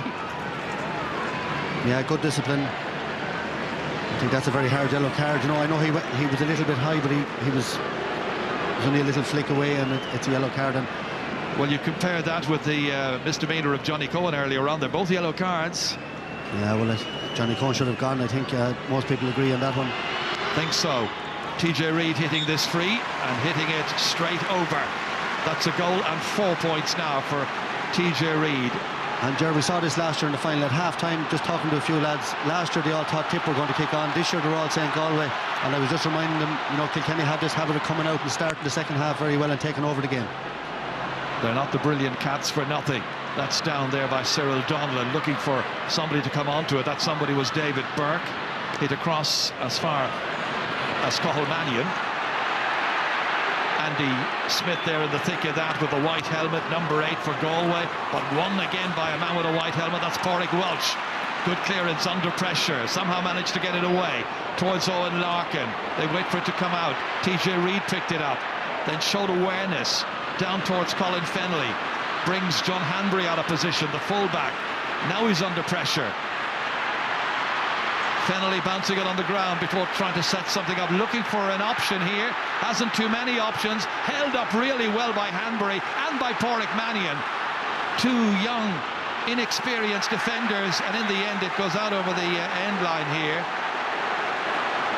And again the referee going back to have a word with the umpire, but that's going to be a 65. First at the beginning of the second half. Yeah, Colin Fennelly took far too much out of that ball. When he got it originally, Jerry Aylward was loose outside him 20 yards away. Great defended by Galway, but Colin Fennelly, you know, not the player that he was over the last few years, a little bit hesitant on the ball, and I'd say Richie Power will be introduced at some stage, maybe for Colin Fennelly in there. Well, great play by Hanbury and by Mannion. When you consider all the gifted players that Galway have had over the last 27 years, and now 3 players today in their rookie season, Hanbury, Mannion and 18-year-old Conor Whelan, they all have a chance of winning an All-Ireland at their very first attempt. But right now, they're only a point in front, and that lead may be expunged in just a matter of moments here, because TJ Reid is ready to line up this 65. You see Michael Fennelly shoving Andy Smith back. I've noted a massive increase in Kilkenny's physicality since half-time. Their intensity rates have gone way up, and Michael Fennelly leading that from the middle of the field, as he normally does. Something of the half-time cup of tea, and the words of wisdom from Brian Cody, no doubt, as well. Well, I was watching him there from Walter Walsh hit that ball into the goalie's hands just before half-time, and he danced some jig on the sideline, so I'd say they got it fairly hard at half-time already. Fennelly and Andy Smith, 2 opponents in midfield, at the receiving end of a lecture here. There could be a card as well. It looks like there's going to be, because the referee's writing away. So Michael Fennelly will become the first Kilkenny player to have a yellow card. And is it a temporary substitution that is required as well? Andy Smith also gets a yellow card, and now I think he's saying to Andy Smith, you got to go off and be replaced to have the wound attended to. So they're going to have to make a change. Meanwhile, it's 65 coming up for Kilkenny, and TJ Reid, a goal by TJ Reid after some 13 minutes of the first half. 4 points so far as well. Now, can he tie up the match here? He most certainly can. 110 now becomes 111 to 14 points. And there are 42.5 minutes gone in this match, and the teams are level for the 5th time. Yeah, Jared Galway need to score. They haven't had a shot at goal since half-time. Kilkenny completely dominating around the half-back line of midfield now. Number 17, Fergal Moore, has come on for Andy Smith as a temporary sub, and there he is with the red helmet. Fancying his luck here as well, but doesn't quite work out for him. Just scored once ever in the championship, today coming on to play in his 36th championship match, now 33 years of age. Part of the experience that Anthony Cunningham can call upon should he be so required. Galway have to be disciplined. Joe Canning inside on fire in the first half. He needs to get the ball. That ball should have been flicked in front of him. Once more we're watching TJ Reid here try to knock it forward into the path of Michael Fennelly. Work to do here. Good play by David Burke. Got across here, deflected it away. He really is a terrific midfield player, David Burke. He's been in top form this year. Teams level. Tense All-Ireland afternoon here at Croke Park. Line ball coming up, and once again it's going to be TJ Reid who will take it, the 27-year-old. Awkward angle. Just tries to get it back into play. David Burke got his stick to it. Then he was fouled, I thought.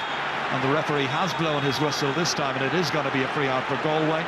Knocked to the head there. I think it was Colin Fennelly who was coming across who caught him. I'll just see it again here. Yeah, watch, it's all eyes on the ball there. And Fennelly jumped into him and hit him hard into the head. Another yellow card. And another yellow card is dished out here by our match referee, James Owens. None whatsoever until that one was issued to Johnny Cohen just before half-time, and now all of a sudden we've got quite a few.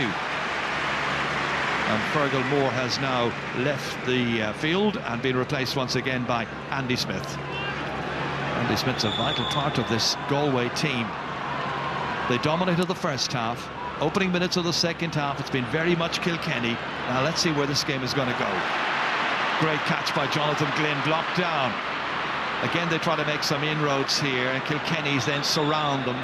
And the referee once more steps in, and he will throw the ball in to end the uncertainty. Jonathan Glynn there against Killian Buckley, the number 7 for Kilkenny. Pops back out once again, out as far as Pádraig Welch.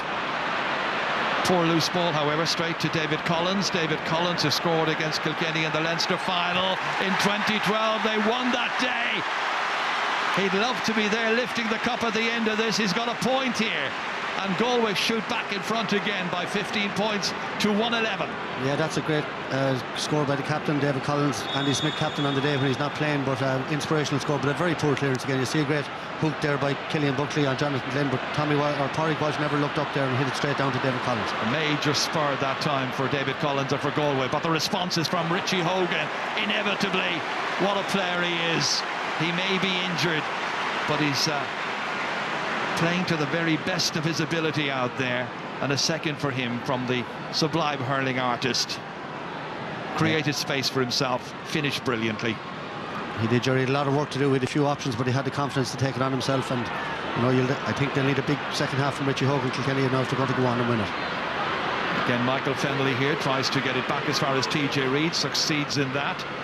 And Reid then, big one down towards Colin Fennelly. Yet to score in this match. Here's a chance. Fennelly, hooped well by Hanbury, goes the second time, stop on the goalkeeper. Johnny Cohen's there as well. It's gone out over the end line. It's going to be another 65. A second for Kilkenny in the space of about 10 minutes at the beginning of this second half. Yeah, great battle development between Colin Fennelly and John Hanbury. Watch Fennelly here. Obviously thought his pace would have taken him away from Hanbury, but Hanbury stayed with him, and a great hook there. Just watch the way he left in the hurl here. Brilliant skill. And did it go out then for the 65? I think great save then as well by Colin Callan. I think went out for the 65. Well, the last 65 was put over by TJ Reid, who's now got a goal and 5 points in this match. Hanbury there matching up against Colin Fennelly. Seems to be enjoying his afternoon down there. Central position, calm afternoon, very, very little breeze around in Croke Park. One of those perfect days for hurling, and a perfect shot at the end of that from TJ Reid. He's pointed the last two 65s. He tries to gee up his colleagues here. Remember, he was the captain in 2010 when Kilkenny lost it to Ferrari. They don't want to lose again. They're going for two in a row. Galway trying to win the title for the first time in 27 years. Great catch, brilliantly done. Knocked away well that time by Walter Welsh, back in a deep position. Beyond Colin Fennelly. Larkin gets there. Hanbury's under pressure, has possession. Goalkeeper can't get to it, gets it a second time.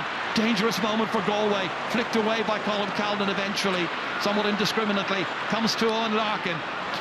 Back into play here to the big man, to Walter Welsh, and Walter Welsh calmly dispatches it between the uprights. His first point of the match, and Kilkenny get another one here.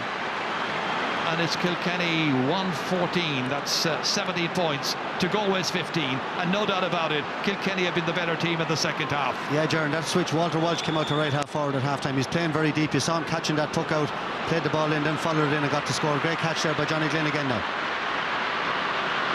Glynn across here, but across also came Shane Prendergast. It breaks nicely for Conor Whelan. Whelan from a very, very tricky angle. It was far too tricky. Tried to recycle it. Didn't succeed, however, and it stays at 114 to 15 points. Yeah, and I see Shane Prendergast down in his hunkers. I'm not surprised. That was a heavy collision between himself and Andy Smith. He's jogging back out, but he looks injured, and it is going to be a Hawkeye moment, so let's see what happens here. All eyes on screen.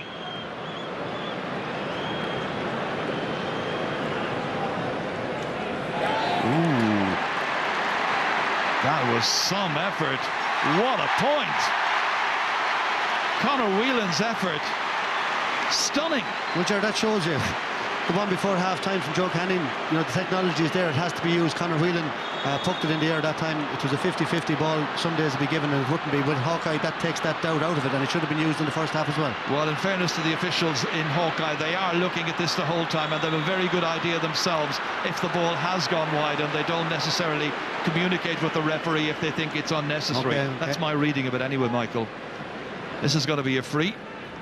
I actually think there's a referee in there. I think maybe there is. Usually Dickie it's Murphy.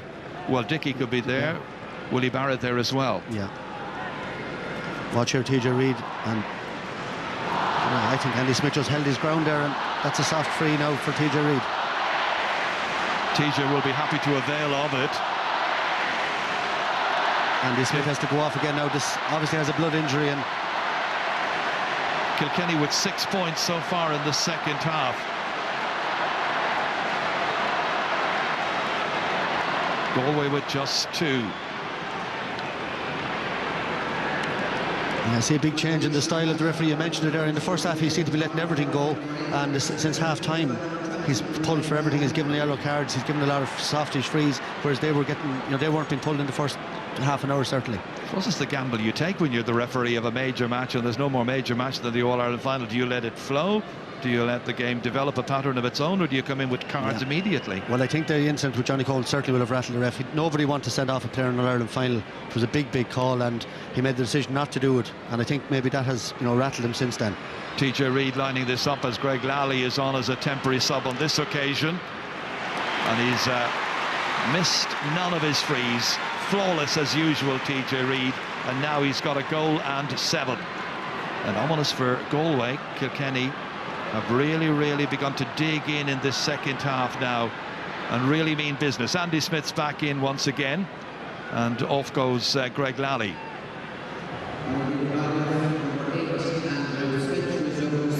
Critical stage of the match now. We're into the 17th minute of the second half, so heading into the final quarter of the 2015 final. Who's going to win it? Advantage Kilkenny on the scoreboard, but you never know with Galway. And Cathal Mannion, who's yet to score. That one is blocked out brilliantly by Pádraig Welch, or it was Michael Fennelly, in fact, another man with a white helmet, who got there. Line ball. David Burke's preparing to take it. Takes it quickly. 2 Kilkenny players are there. One of them is Killian Buckley, and Buckley gets ahead there of Jason Flynn. Pressure back in from Flynn. Then it's from Conor Whelan. Got that marvellous last point a few moments ago for Galway. Again, it's Whelan. Hand passing it back here. Well hooked. Johnny Cohen was trying to flight that ball into the inside forwards. Never materialised, but once again Whelan hasn't ever played in a National League match. Only 18 and playing in this All-Ireland final and doing really well. TJ Reid back up under pressure here. Dáithí Burke collects, clears. One man against 3 defenders. That one man was Cyril Donnellan. All the other Galway players had been pulled back in towards midfield. Joe Canning now arriving to put a bit of pressure on Joey Holden. Finally cleared out by Killian Buckley. Jerry, you get the impression whoever gets a score out of this will be huge in the game. There's after been an unbelievable amount of hooking and blocking from both sets of players. A lot of effort gone into this passage of play. And it might be Andy Smith, but that eventually falls from his grasp and out over the sideline, and it becomes a line ball for Kilkenny. But look, you can see 1, 2, 3, 4, 5, 6 Galway backs there against only 3 Kilkenny forwards at the moment, and obviously the same down the other end of the field. A lot of players, you know, going back, funneling back into their own half-back, full-back line, and leaving loose men. There's nowhere for the clearances to go, and you know, it's a long way out for teams to get defensive. There's still 17 minutes to go. It's a peculiar stage in the match right now. It's become a bit of a slog in this All-Ireland final, just to try and achieve absolute mastery. That line ball hit in. Dáithí Burke under pressure there. Comes to Richie Hogan. Hogan near the sideline. Flick back. TJ Reid gets another opportunity. And then finally onto it comes Owen Larkin. Reid once more. Larkin has a look up. Takes it in his stride and hits it beautifully. It's a great point. Yeah, it's a great point, and I think Owen Larkin has been immense for Kilkenny today. You know, his leadership in the first half, and most of them were going badly. He was winning ball. He scored a good point in the first half. That's another point. His work rate for a man who's won so much and been on the go for so long, it's incredible, and a great leader of this Kilkenny team. Hoping to win his 8th All-Ireland medal this afternoon, and there's that appetite, that desire to win, and it's always there by Kilkenny. And Ger Aylward has a great chance of putting this one over, and he makes the most of it. A third for Ger Aylward in this final, and suddenly it is all Kilkenny, and it's been by and large all Kilkenny for much of the second half. 4 between them. Colm Cavanagh's puck out, or Colm Cavanagh's puck out, I should say. A couple of bodies wrestling over there, and the referee has noted it. I think Joe Canning is one of the players involved. I'm not sure, is it Joey Holden who was the other one? They've been marking one another.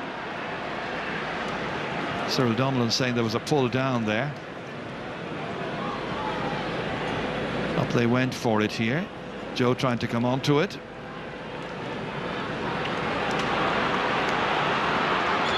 Not exactly the most free-flowing.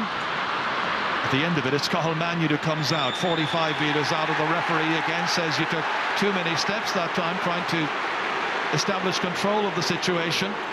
with 15 minutes to go, and Galway about to make a big change. Conor Cooney about to come on for his 14th championship match. He hasn't played any hurling at all this year, but he's in now, a player who got 219 in 2 matches against Kilkenny last year, and he replaces Andy Smith, who's been troubled with injury.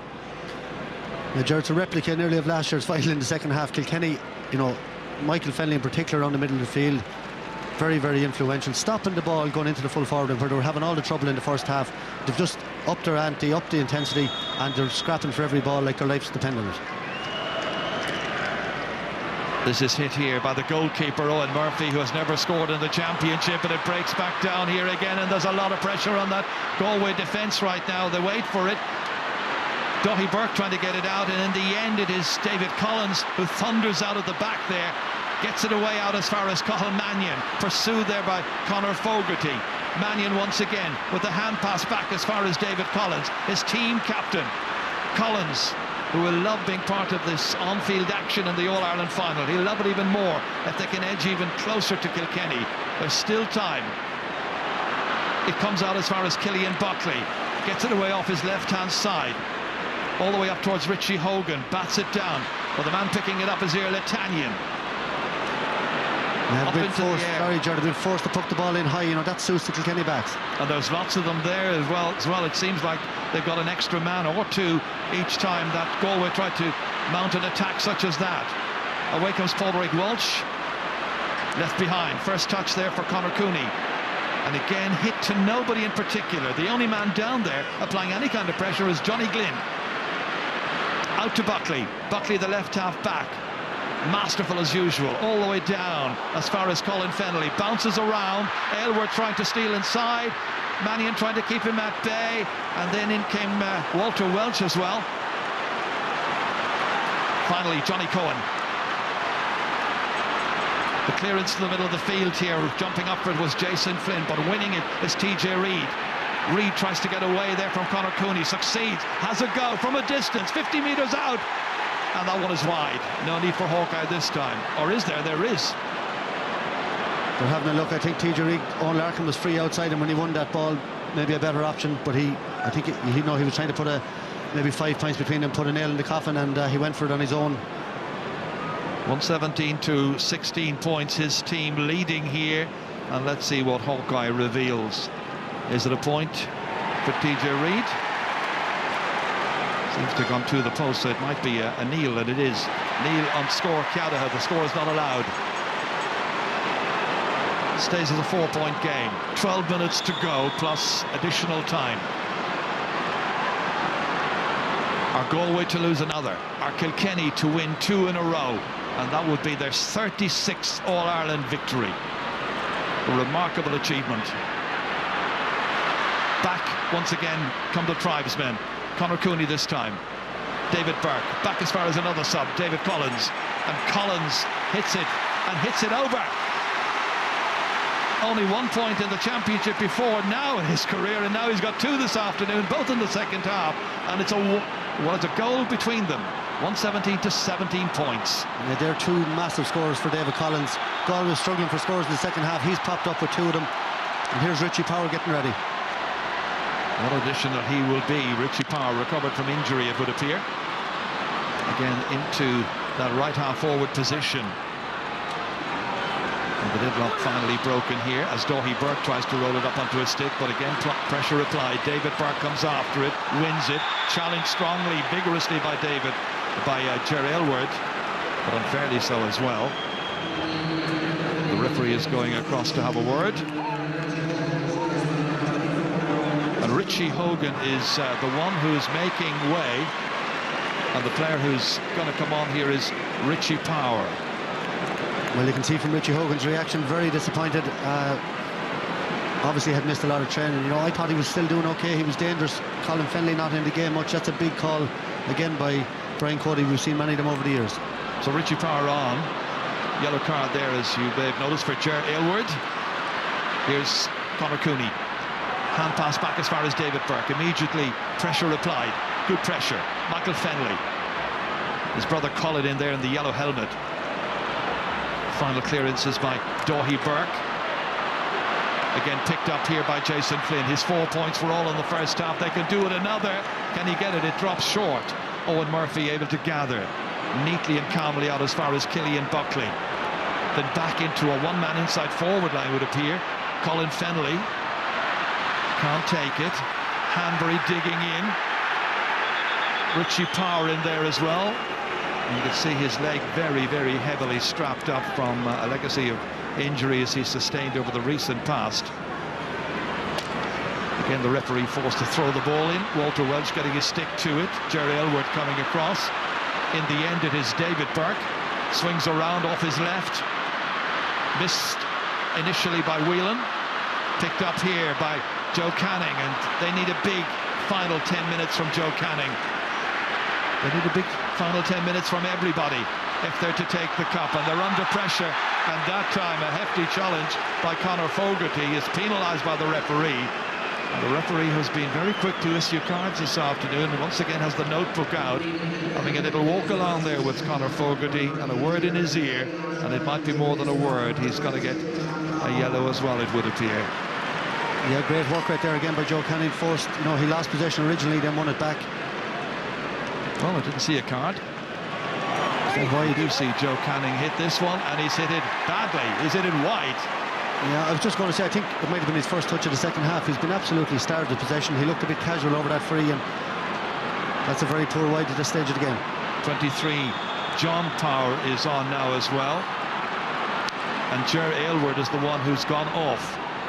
117 to 17 points. Well, Kilkenny, who played poor enough by their standards in the first half, were very fortunate to be only 3 points behind. They have upped the ante in the second half. They may be strapped for players in some respects of quality and experience, but my goodness, they're making everything count right now. And Colin Fennelly knocks this beautifully over the crossbar. His first point. Every one of the forwards starting today for Kilkenny has now scored. It's like normal service was resumed, and the genie is out of the bottle. Once more, Kieran Joyce. Under pressure is Johnny Cohen. Gets it back down again. It's getting to the stage where they need a goal pretty soon, Galway, if they're to stage a major finish to this match. Out comes Pádraig Mannion. Avoids the hook of Walter Welch. They've got to get some possession down there. They've got to make it count. It's the youngster. It's Conor Whelan. And he's put it to the wrong side of the post, and he's put it wide. Yeah, did the goalie get a little flick to that? We'll see it again here now. It's a question of whether or not the ball was out over the line, I guess, before the keeper did get the stick to it. No, I think it's a wide ball, and very poor effort there for Conor Whelan. He watched the break very well.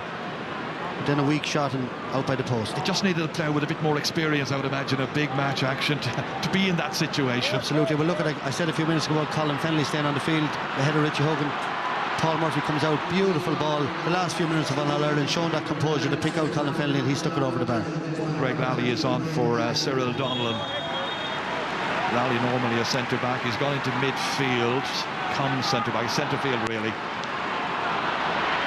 Murphy's puck out for Kilkenny towards Walter Welch. Over there as well, Owen Larkin. Two men so good in the air. The clearance isn't a good one. It comes straight to Pádraig Welch, and Pádraig Welch would love to score in the All-Ireland hurling final, and he's done it. Yeah, that's a great score from Pádraig Welch. He's had a brilliant game, I think, today. Again, he was brilliant in the final here last year. Not much talk about him coming up to the match. It was all about Killian Buckley, who had a quiet first half, better in the second half, but Welch there, reminiscent of his brother Tommy's super score. Just over 7 minutes to go now as David Burke tries to set something up here. It's with Greg Lally, and Lally and Galway needed a score, but between that one and the Conor Whelan effort a little while ago, the confidence levels are beginning to just ebb away and drain away now at this stage. You know, it's nearly as if Galway thought the game was over at half-time. They came out, first half all guns blazing, huge work rate, huge intensity, but you have to do that for the whole 70 minutes, and you know, Kilkenny just closed up shop at half-time around the half-back line. Michael Fennelly in particular has been immense, as he was last year in the final against Tipperary, and Galway just dropped their work rate, and that's the main difference. Shane Maloney, who rescued Galway right at the very end of the Tipperary match and got the winner that day, has just come on for Jason Flynn, who had a great first half with frees and one great point, but didn't do an awful lot in the second half. He has now been replaced. They've had to make a lot of changes. They have made 5 changes now that I can see so far. One of them might have been a temporary sub, but changes have been made. Joe Canning's about to take this. This has put 4 between them. They'll have 5 minutes or a little under of the 70, but there'll surely be another 2 minutes added on to that. 7 points from Joe Canning, all of them in the first half, nothing at all in the second. Can he rectify that situation? He seems to have done so with his 8th. There is still a pulse. There's still a possibility for Galway. 4 minutes to go. Yeah, edge of the seat. They need the next score, Ger. They need to get back to a goal. When you're in a goal in hurling, you know, you're obviously in the game, and a game can turn very, very quickly. Owen Murphy's goal has rarely been under threat, however, it has to be said. Galway trying to win this in their own half-back line. David Collins down there, number 22, in the thick of it, but it's Kilkenny who emerge with it. Walter Welch trying to set up an opportunity there for one of the powers, a bit like last year when the 2 powers, Richie and John, featured in this replay against Tipperary and did so well. Goal and a point each that day. Porrick Walsh back in, not a great clearance. Straight to David Collins, seemed to be fouled by Walter Welch. Play continues, and it's Colin Fennelly now taking that pass in his stride, 22 metres out, and it flashes over the bar. A second for Colin Fennelly, one of those fiercely determined competitors for Kilkenny, gifted, a little unpredictable, came on in 2012 in the replay and got one of the 3 goals that day. 2 points here today might be enough. 5 between them. Yeah, he's a huge engine. He stays going strong to the end, and you know, 2 points there in the last few minutes, massive from him. Cathal Mannion, it's a goal that Galway need at this stage. Kilkenny denying them, however, just encamped there around that D area and refusing to yield anything for the tribesmen. No clear openings. Once again, the referee forced to throw it in. That must be about 4 or 5 times he's had to do that in this match. Not typical of an All-Ireland final, which is usually much more free-flowing. Kilkenny have shown the resolve and the determination, but it's Cathal Mannion who emerges with it, gets it back there as far as Conor Cooney. The man who's been out of hurling for so long has missed another one. And now they have had 3 wides in a row there. That's 12 wides in all in this match. And he realises it's certainly not going their way. Hasn't given up the ghost, however. Lost by 7 in the Leinster final to Kilkenny. Promised they'd be back. But it hasn't really got any better. 5 between them. They need something special. Porrick Mannion all the way down. Trying to slip it in there towards Shane Maloney, but this time it's Paul Murphy who keeps a very close eye on him. Great catch. Owen Larkin laid off as far as TJ Reid. 2 men waiting for it in the inside. It's the 2 powers, Richie and John. And that time it was Richie playing it across the field. Michael Fennelly's first effort was blocked down by David Burke. Goes a second time. They have a winning look about them at this stage, if there was any doubt. They have dominated the second half. They've been much the better team in the 33, nearly 34 minutes we've had so far, and they have opened up a 6-point lead, or is it it's a 5-point lead. 6 point, Jerry. 6, yeah. That's bad. Walter Welch to make it 7. 2 for Walter Welch in this final. Yeah, this is what they do. You know, Richie Power there, you mentioned him, came on last year for his first game of the year against Limerick in the All-Ireland semi-final, changed that game, had a brilliant final, and to come on here in the final again has made a big difference, has created a couple of scores there, and Walter Welch has had a massive second half again. It's like they've turned on the tap after half-time, and Galway haven't really had an answer so far. Conor Whelan charging in, loses his footing, however. Has he lost possession as well and lost the chance? Again, he picks it up here. He's a very daring young player who has given everything he's got, Conor Whelan, in this match. I'm not sure is it going to be enough on this particular afternoon. There are going to be 2 minutes of added time. Galway have a free on the 20-metre line. They simply have to go for a goal here. It's Joe Canning's turn. 8 points so far. A quiet word there from Shane Maloney to Joe Canning, the 26-year-old. This has to go into the back of the net, and they have to hope that there's time for another one. 7 points adrift. He hits it. It's trickling around on the line, and it's TJ Reid who's back there trying to work his way out, forced out over the end line there, it's going to be a 65. But TJ Reid, a man for all seasons, a man for all positions as well. A goal and 7 points this afternoon. So once again, it's Joe Canning who's going to have to take this. Second time of asking, it slips through and they have a goal. Goal and 8 now for Joe Canning. So 122 to 118, but we've already played 1 minute of the added time. It was second time of asking. Yeah, great strike, Ger, but you know, the same thing I often say, too many people on the line. See TJ Reid there behind Paul Murphy, just missed it and trickled into the net. So it's a 4-point game, and Galway have to try and come again, but they're now only about 30 seconds away from the finish of this match. And Kilkenny will hold on, you would imagine. And Brian Cody once again on the sideline, ready to salute another major victory. And you think about it, 35 national trophies this will be when this one finishes in a few seconds' time. What a record over the years. That one drops in there and drops over the bar, I think. No, it's gone to the left. It's gone to the left, and disappointment there for Richie Power. But good to see him back. They're counting down the seconds, the Kilkenny crowd, as Pádraig Mannion plays it out of defence to Richie Reid to TJ Reid once again, and it's now all over. And the cheering is Kilkenny who are cheering. Brian Cody and his backroom team celebrate once again. Kilkenny have retained their title and won another All-Ireland final, and the players are celebrating. It's a 2 in a row this time for Brian Cody and his squad as they see off the challenge of Anthony Cunningham's Galway.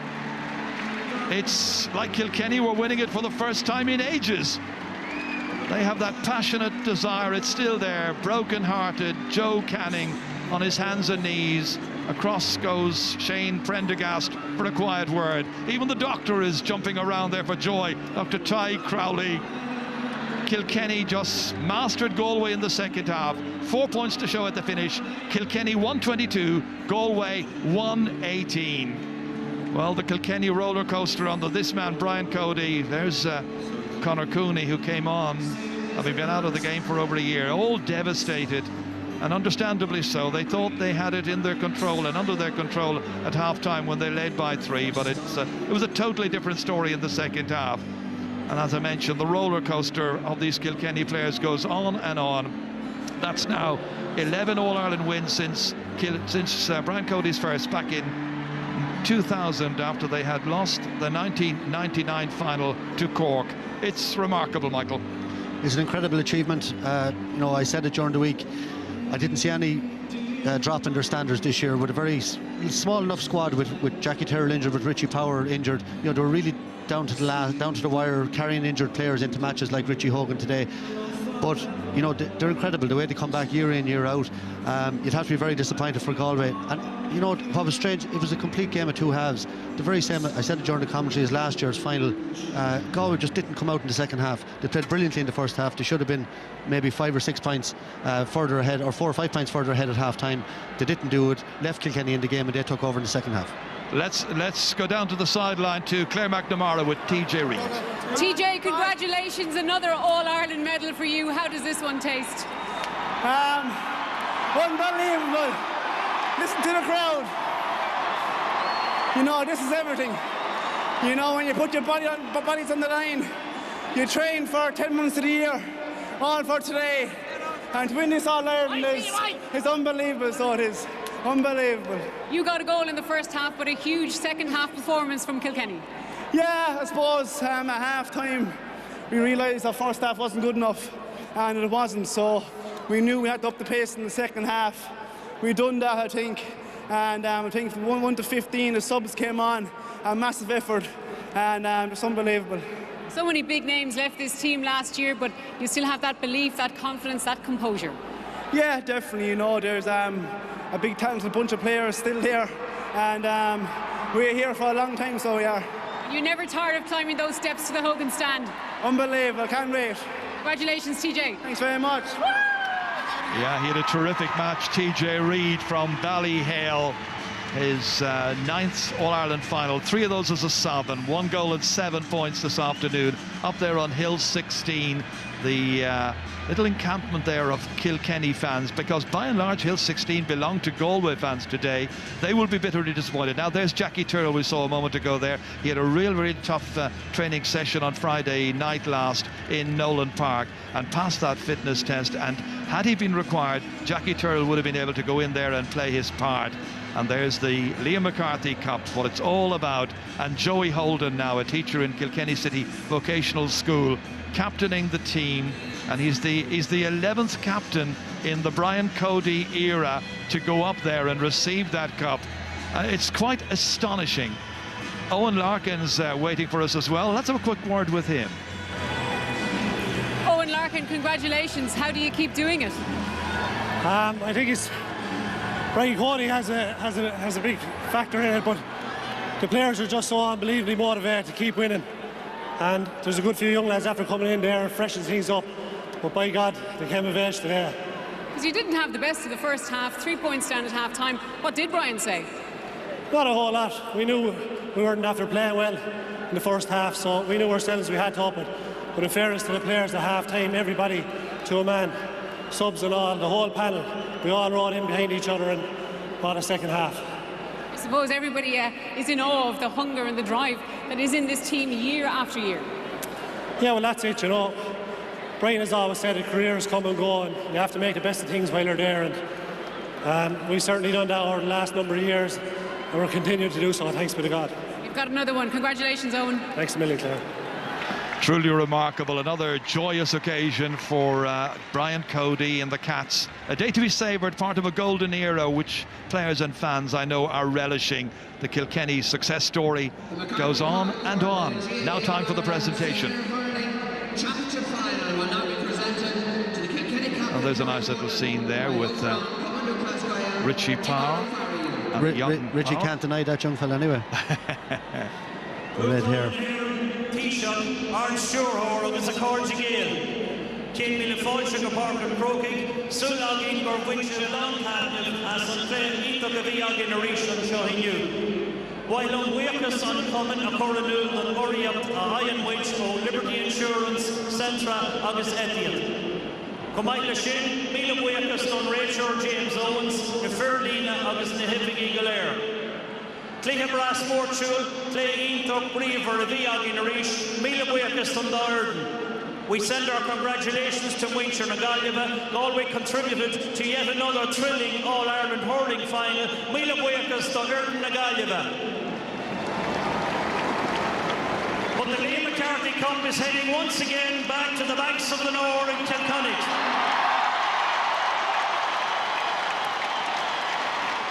Agus Hartan Common last game, Curtin Shea Ahas and Dowan or a Maurice on Curtin Shaw of running or on captain or on Laircra special to Shin Joey as Ballyhale Shamrocks. GAA President Eogona Farrell presents the Liam McCarthy Cup now to the Kilkenny captain Joey Holden. The Cats are once again the champions. Champions for the 36th time. Undisputably the game's best in 2015. Cue the celebrations. What an afternoon. 14 points in the second half for his team. Michael Fennelly plays his part.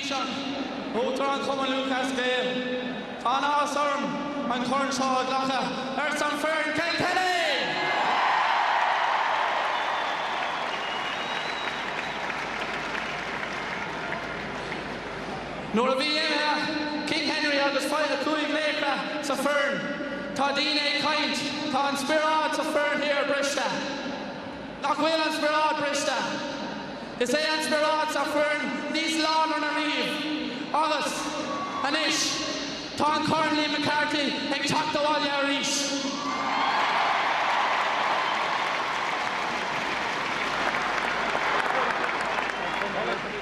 First of all, I want to thank Galway for an amazing All-Ireland. We knew exactly what they bring, talented hurlers with physicality. We wish you all the best for the next year. 3 cheers. Hip hip. Hip hip. Hip hip. I'd like to thank our sponsors, Avamore, Glanmia, As we said last Friday night, it's our privilege to wear the brand on the jersey. We thank you very much for your continued sponsorship.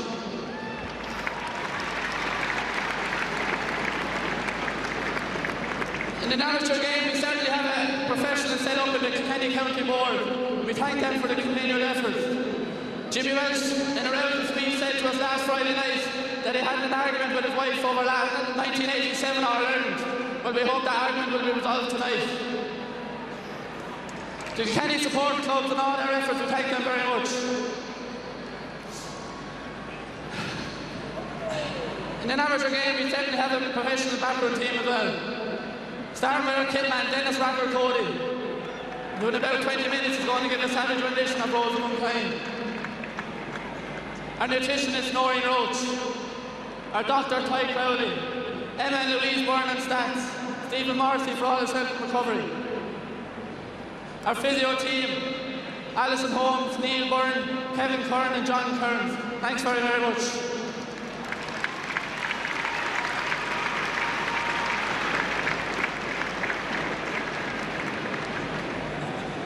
Finally, the team that led us there, the best trainer in the country, Nick Dempsey.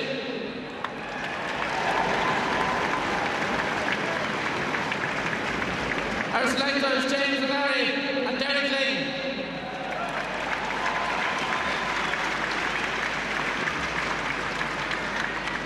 The boss man in charge led it to another All-Ireland. And now retired principal, so he's plenty more time for the job. Our banished star, Brian Cody.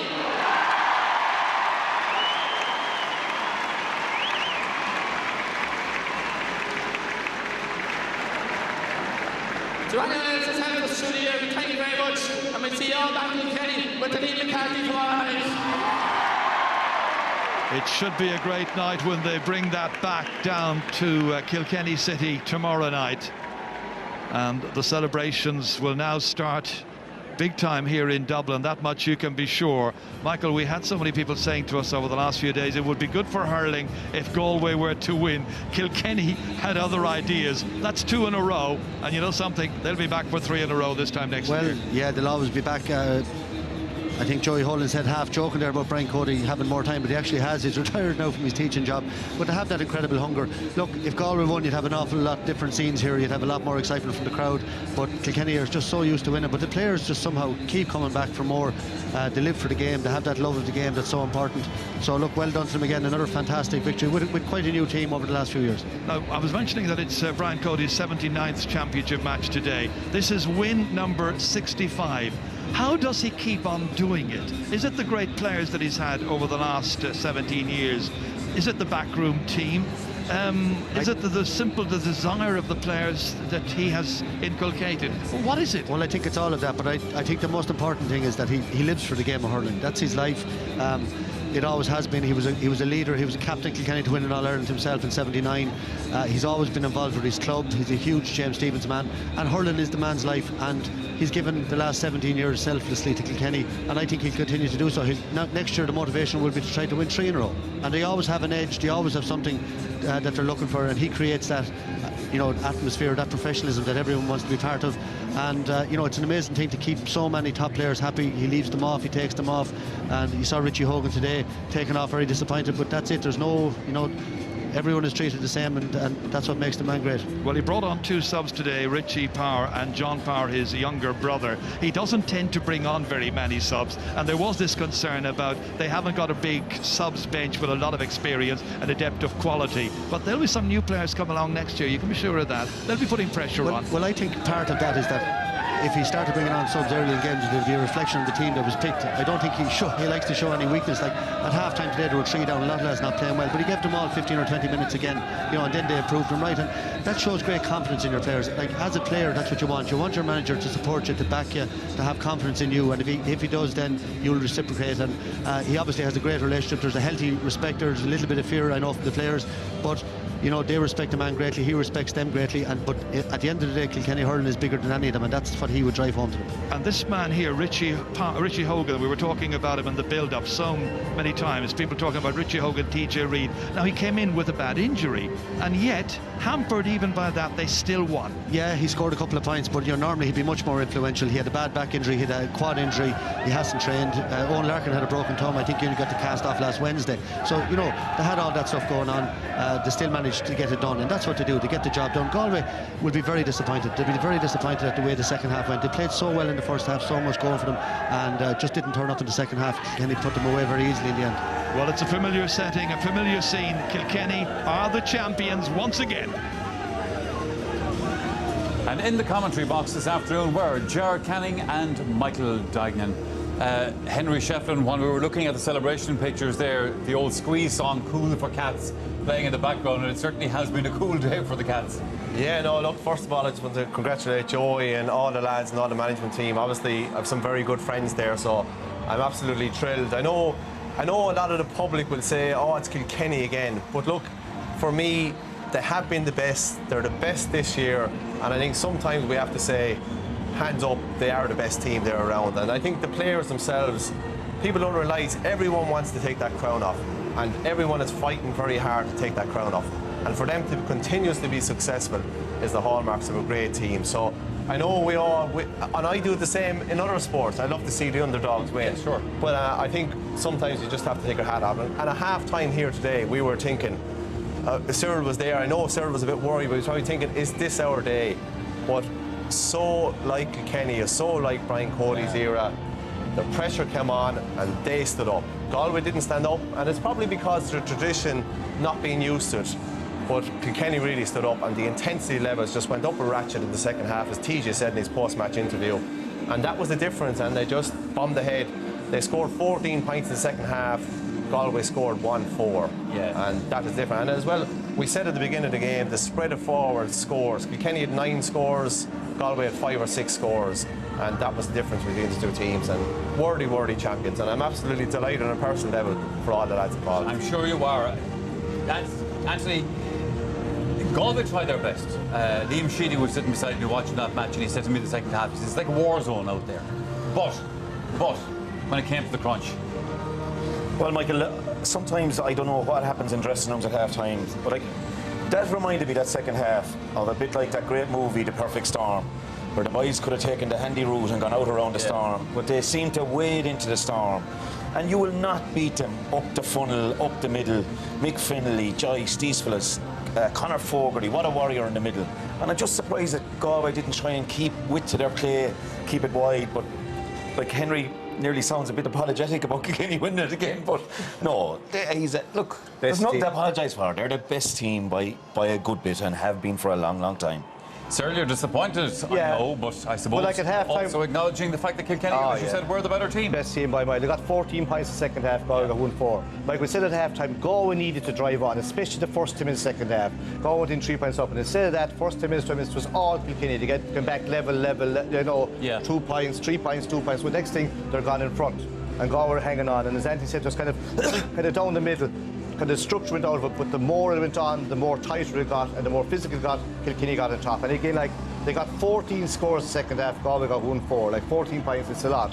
Okay, Galway took the bad look of the goal near the end, but like, the game was petering out. A few times Galway took the wrong options, like Young Whelan tried very hard, couldn't through, took the wrong options. He's very young, but we just never got to the pace the way we had in the first half. It was important to keep it physical, but you had to keep hurling as well. And I think Galway got kind of dragged down, but the best team won. And look, sitting here this evening, they have 2 in a row now, they'll be going for 3 in a row. And look, as we sit here, there's going to be money on. And like, you know, Joe Holden there referred to Henry there and he's Irish there, like that maybe people say when Henry gone, the spirit will be gone. But it's not gone, because the Kilkenny jersey is bigger than any Henry or Richie Hogan came off again today. Like, you know, he got his 2 points, maybe injured. The jersey is bigger than anyone. They have that tradition, they're handing it on. And these guys, it's up to the Galways, the Clares, Limericks, Corks and everyone else to get back up there and at them again. And it's not an easy job. Galway will be disappointed with their second half. They tried hard, but like, they'll have to just admit that the best team won. There's no ifs or buts about it. If you're just looking back into the 90s, Henry, pre this era of Kilkenny. You know, 99 it was Cork, 98 it was Offaly, 97 it was Clare, 96 it was Wexford, and so on. You know, so this just isn't a gimme. These are special days for Kilkenny hurling. Yeah, very much so. And look, I grew up, and a lot of those players grew up in that era of watching those great teams, and we don't give it as a gimme. And I think that's the great thing about them, is that they will enjoy themselves. They'll celebrate like any other team will celebrate, and Kilkenny public in general. But those players will have a great few days ahead of them. Yeah, something they'll always remember. But come their holiday being over in January, they are as hungry as the other team, and without that hunger and Brian's hunger, you saw him talking to Mick there at the end of the match, and I was joking to the boys, he's probably giving out about something that happened during the game. He wasn't happy about it. He also said, Michael, that the Ballyhill lads wouldn't be back training until Thursday. I told him Thursday week. He's really wearing the club players hat now. That's where they go. They go on to the club championship. But no, to be honest, and they will go out to the club championship. And I think that's the secret. That hunger is there, but it comes from Brian down, and you know they will come back and they will be hungry. And if you're not hungry, you won't be in Brian's team. It's as simple as that. And I think that's at the start and that's the end for him. And I think that's why they have been so successful. Midway through the second half, Anthony, you were looking, and actually you said it, sir, you know, Galway need a goal here. You could see the game. It was a little bit like the semi-final with Waterford. You know, Waterford were battling their hearts out, but it was just gradually slipping away from them. Yeah, it took a very similar pattern actually to that game. And you know, before we realised that they were level, the 3 points, you didn't hardly feel them going over, you know. But we kind of nudged each other. Level game now, and you know they just sensed that, and they sensed that the time is there to kick on. There's a vulnerability now in Galway. If we kick on and we get 3 ahead, the heads will drop, and a few little things, Galway, a few shots. Choked them as well. Yeah, like, you know, in the middle, as you were saying, Anthony, like with the balls going to be Kilkenny kind of crowded in rightly, so kind of choked the life of them and got it back up and got great scores. And we could kind of, you could see it happen, you could sense it happen before it happened, and the next thing was really gone. I know the goal kind of takes the bad up and for God, but like Kilkenny won that game well indeed. There's no doubt about that. All right, we are headed for a short break here on the programme. More on the 2015 hurling final right after these. Also, by the way, keep an eye out for our Sunday game competition, because we might be sending you to Thailand